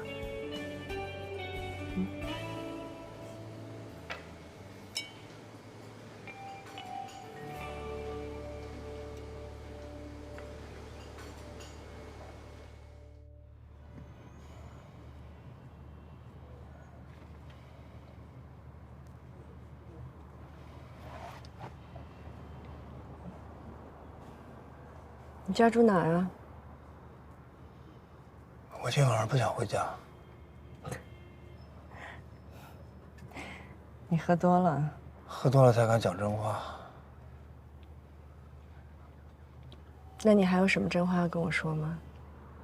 你老公出轨了，所以你很伤心。你每天在公司里面加班到半夜不回家，公司的人都传开了。他不值得你为他难过。真的，他不配。你干嘛那么在乎我的事儿啊？我连做梦都会梦见你。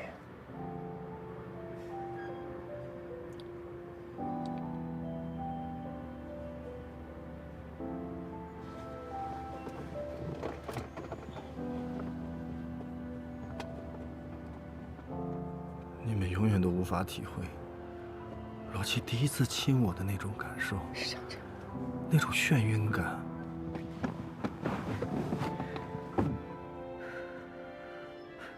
我不想因为寂寞开始一段恋情。下车吧，我给你叫了车了，马上就到了。所以我肯定他是真的爱我的。感情这种东西是装不出来的。我没什么可说的了，反正我们的爱情，你们是不会懂的。你不说清楚，我们能明白吗？啊！而且在你看的是爱的东西，在他那还不知道是什么呢。你不觉得你们之间的相处，他一直在引导你，控制你吗？你什么意思啊？你仔细想想我说的什么意思？我等着你告诉我。我给你提个醒了，在两性关系中，越是难征服的女人，这个男人就越想去征服她。这感觉熟悉吗？类似的情况有没有发生在你身上过？不知道那一次算不算？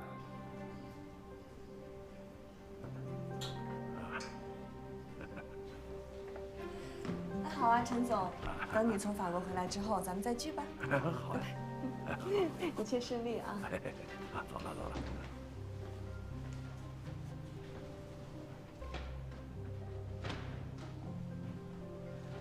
洛奇，你刚才没有敲门。老男人没一个好东西，不要被他们给骗了。说完了吗？出去吧。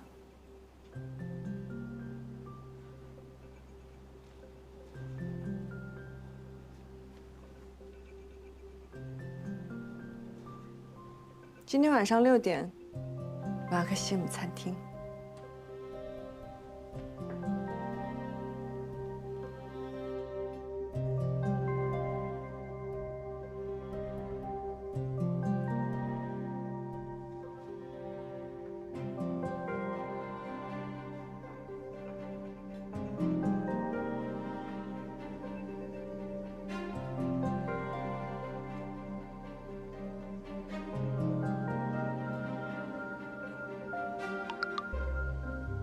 先生，您的花没拿。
不好意思，不好意思，等一下，我浴袍在外面，帮我拿一下。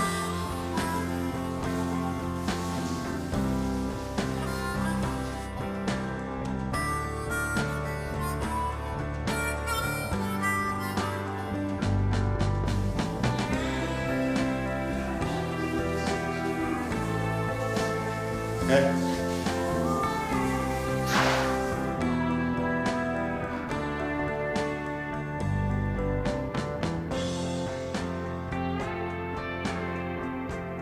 你昨天晚上没碰我，你是个好男生。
昨天你的爱情故事，我们已经充分的了解过了。我想，你和罗琦的欢乐时光很短暂吧？毕竟他是有家室的人啊。你们这些俗人是不会懂我们的爱情的，这很正常。如果你们一直相处融洽，那你为什么要偷偷的躲起来，准备暗中保护罗琦？我同事可是被你狠狠的揍了一顿。他也拿喷雾教训了我，他不吃亏。我们去过 AG 集团，询问过那里的员工，他们说，在你离职之前，你和罗琦的关系闹得很僵。那些三八嘴真碎。再讲个故事吧，为什么罗琦对你的态度发生180度的大转变？就是猜忌我呗。小心眼儿，女人不都这样吗？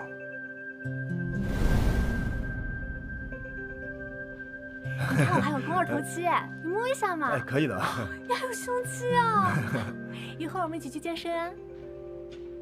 我一会儿帮你做好了送过去。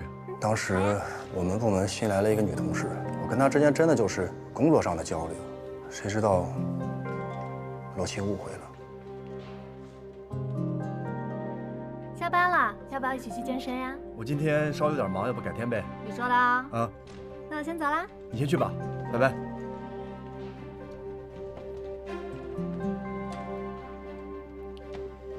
还是年轻人有活力啊！这么快就找到了去健身房的好朋友了。不是你误会了，就是新同事他刚来就随便聊两句。你不是跟我说你不喜欢小女生吗？但我今天觉得你跟小女生很般配。罗琦啊，哎，罗琦，真不是你想的那样，你还不了解我吗？罗琦啊，手放开。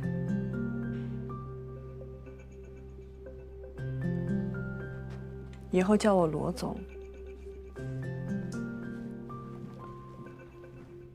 你真误会了。下班了，再见。下班了，我先走啦，拜拜。拜拜。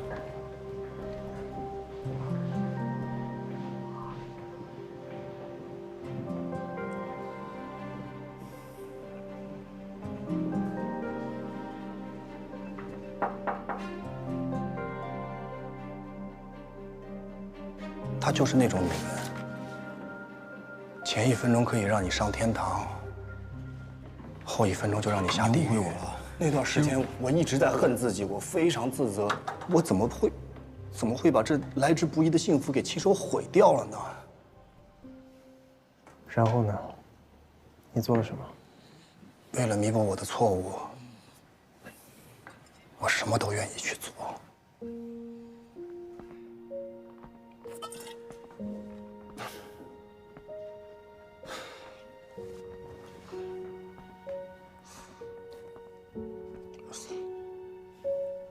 你喝多了吧？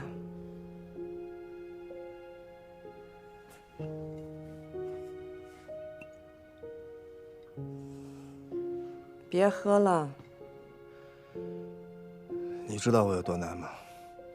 在公司里面，我不敢太明显，我怕造成绯闻影响你，我更不敢去你家了，我怕你老公为难你。那我该怎么办？罗琦，你告诉我该怎么办？你不理我，我觉得我的整个世界都塌了。我跟你说过了，我讨厌背叛的男人。我没有。离开我吧。不要。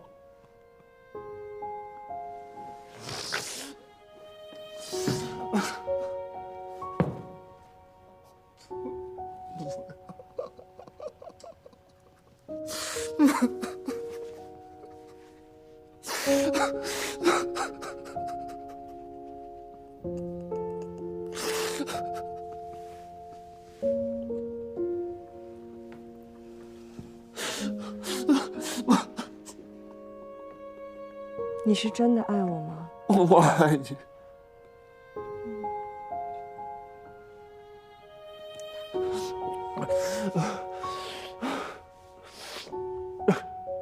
如果真的爱一个人，是会愿意为对方做任何事情的。你愿意吗？我愿意。我愿意为你做所有的事，所有。好。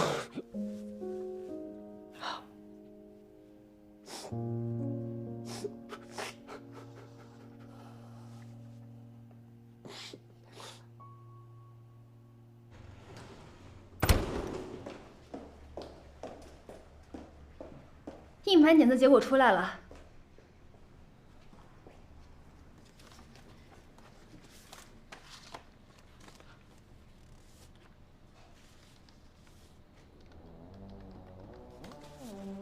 经过检测，我们最终在硬盘上发现了沈丽的微量血迹。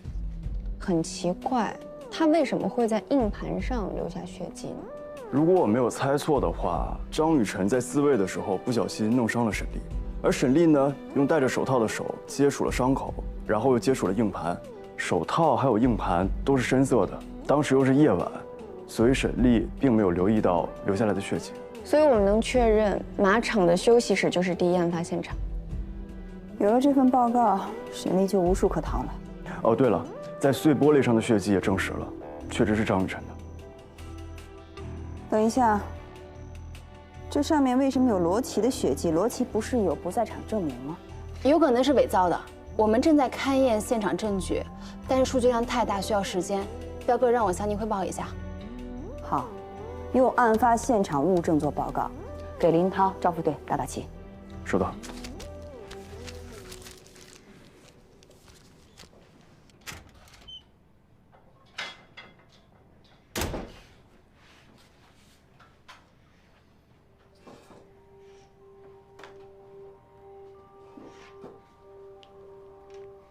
沈丽，我们又见面了。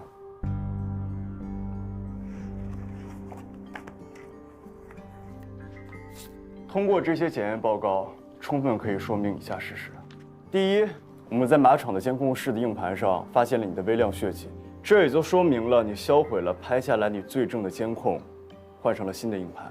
这招确实难以察觉，你很聪明。第二，我们在沙发下发现了玻璃碎片。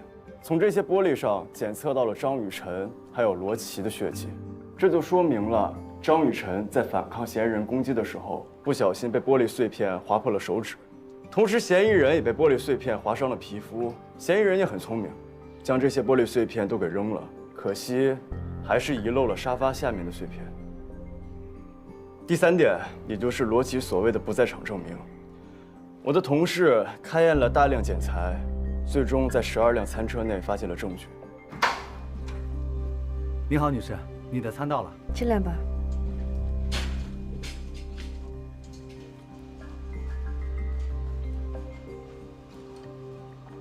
当晚，罗琦用5000块钱收买了送餐人员，然后藏在车内逃离酒店，最终再返回命案现场。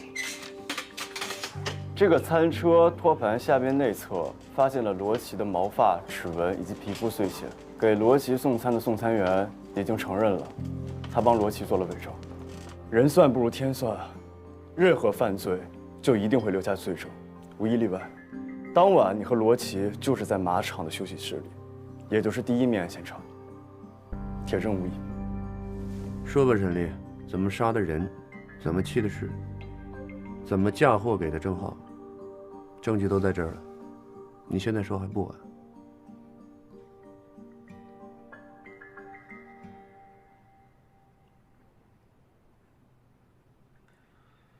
那天晚上张雨晨断气以后，罗琦让我弃尸。为了摆脱我跟罗琦的嫌疑，我用不同的车辆分段弃尸来迷惑你们。我先是用罗琦的车把尸体拉到了张雨晨的家里，然后包裹好尸体，再用我租来的车把尸体抛弃到了汽修厂。我不得不说，你挺聪明的。你这招确实让我琢磨了很久，但是最后，车里的证物出卖了你。为罗琦这么做，值吗？我也想过这个问题。罗琦承诺过我，杀了张雨晨以后，他就跟我一起远走高飞。可是我知道，只要郑浩在，罗琦肯定不会信守诺言。她很爱她老公，我一直都知道。但是我没有退路了，我杀了人，我替他杀了人，所以我必须用这件事情借机除掉郑浩。我必须要让罗琦断了念想。那天晚上，我从后门扛着尸体上楼，我拿有郑浩指纹的电话线绑住了尸体的双手，然后想把尸体装到袋子里。但是我没有想到，人死了以后会变得很硬，我怎么弄也弄不进去，所以我就地取材，用塑料膜把尸体包裹起来。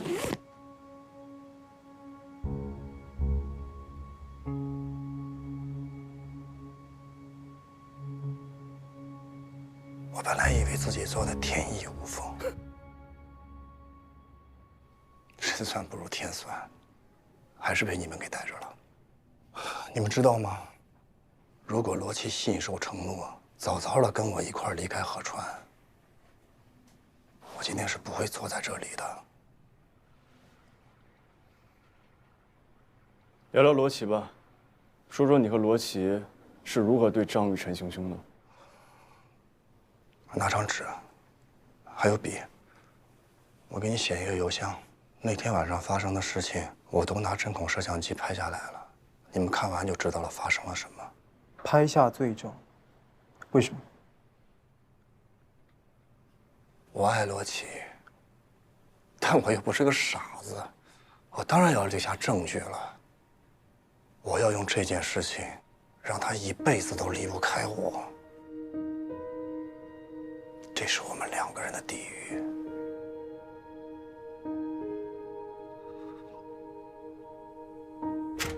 我们确定了罗琦手机的定位，人在河川县西餐厅，出发。哎，通知救护人员，以防万一，希望用不上。走。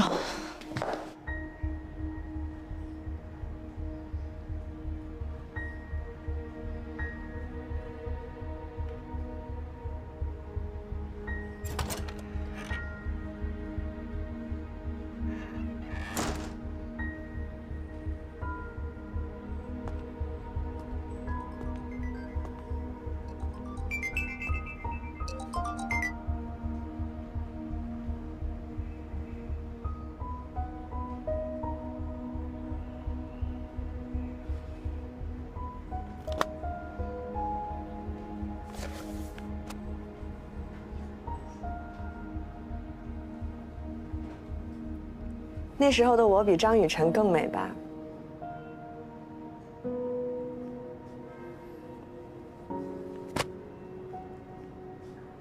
罗琦，你这又何必呢？我就是想提醒你，我们年轻的时候也很恩爱。你就不能放过你自己，也放过我吗？我这不约你来吃散伙饭了吗？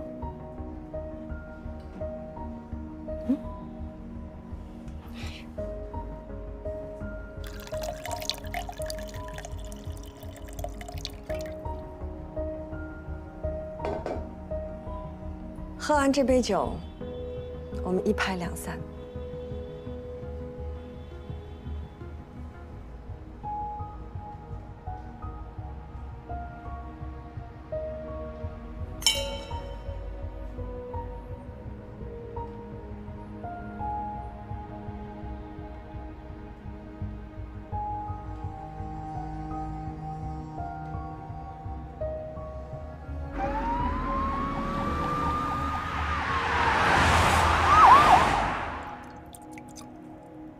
说实话，我们从来都没有骗过对方，是有过那么几个情人，但是都会跟彼此分享，直到这个叫张雨晨的人出现，他威胁到了我们的婚姻。郑浩，我太了解你了，你真正爱一个人的时候，你全身都会发光，这种光是藏不住的。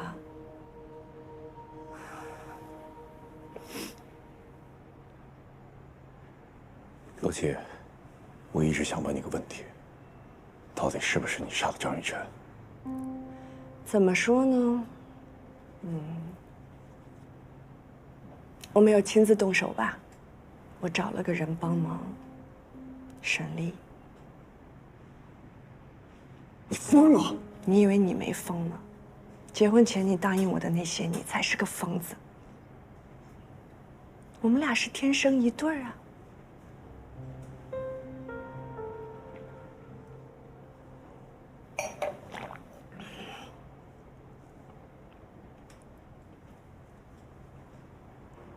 反正我们以后也不会再见面了。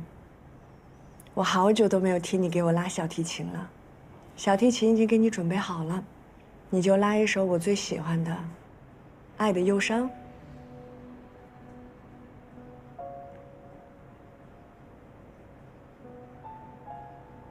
罗琦，我的手已经废了，我已经很久没有碰过小提琴了。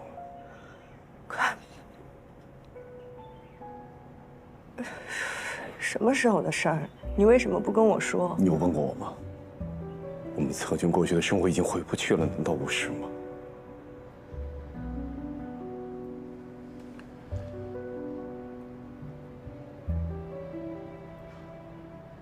洛奇，你知道我为什么会爱上张雨晨吗？因为雨晨的很像我刚认识的时候的你，可是你现在变了，我也变了，我们都不是原来那个自己了。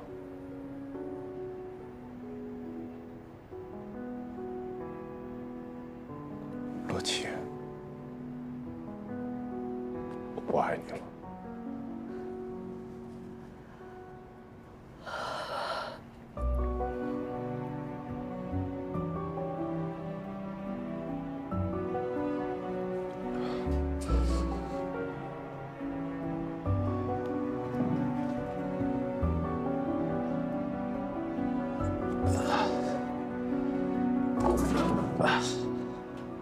你要去哪儿啊？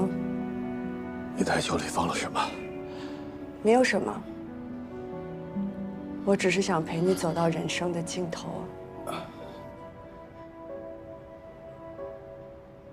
郑浩，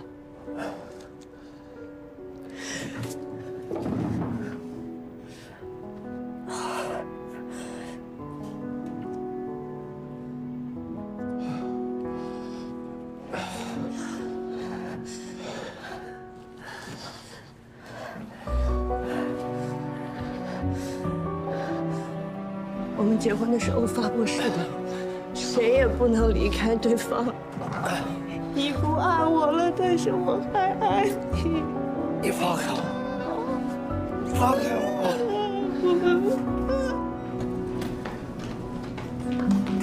放开我！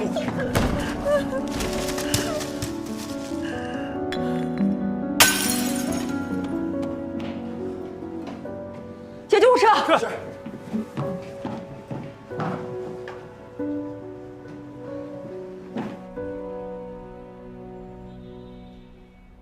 证据链凿时，在罗琦车子后备箱里发现了张雨晨的血迹。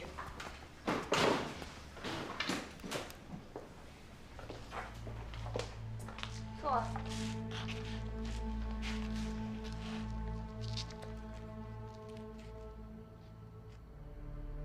郑浩约我们在这儿见面。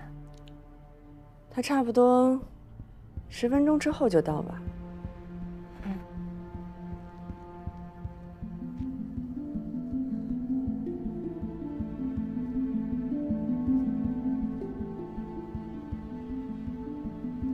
姐姐，对不起，我是跟郑浩在一起以后才知道他是有家室的人的，但是那个时候我们已经分不开了。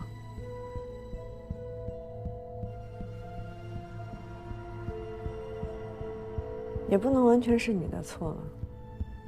就算你不出现，我们2个人的婚姻也走不了多久了。自己的老公，肉体和灵魂双重出轨，是个女人都接受不了的。与其这样痛苦下去，倒还不如成全你们呢。谢谢姐姐。郑浩说了他会净身出户的，我知道这对你来说可能算不上什么安慰，但是我们真的都很想尽力补偿给你。对，你们真是一对有良心的人啊！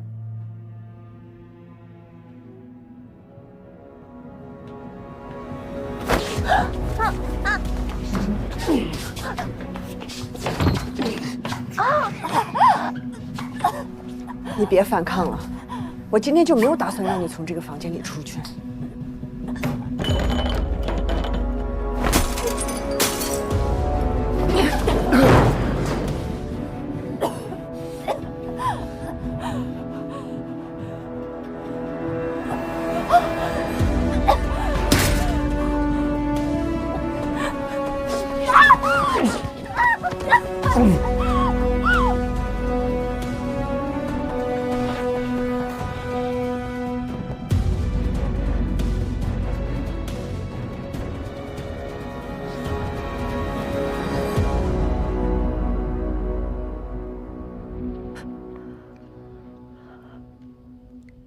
处理一下伤口，剩下的交给我。你可以吗？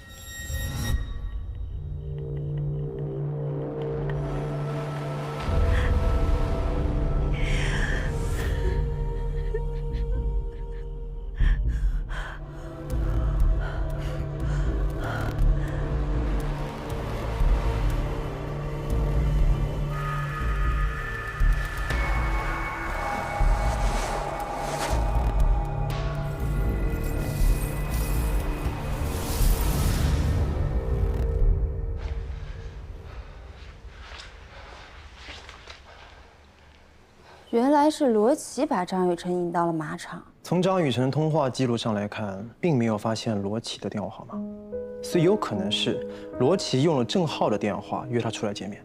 张雨晨想借机向罗琦表达歉意，才会轻信罗琦同意去马场的。简单、单纯、轻信他人，这是他吸引郑浩的地方，也是因此丧了命。但我不明白，像罗琦那么聪明的女人，怎么会为爱情那么失智呢？他也许不是放不下，他只是输不起。有道理。罗琦对沈丽的诱骗害了沈丽，这种畸形的爱，就是一把害人的利器。做个无情的人，也许会更轻松一些吧。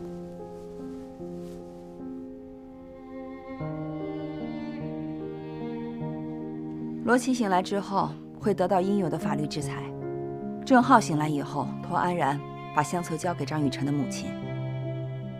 证据链闭合，嫌疑人认罪伏法，提案交到检察院。空姐案尘埃落定。案子虽然破了，但更重要的是安慰在案情中需要被抚慰的人。这一点安然做得比我们都好。那是，我11表姐人好。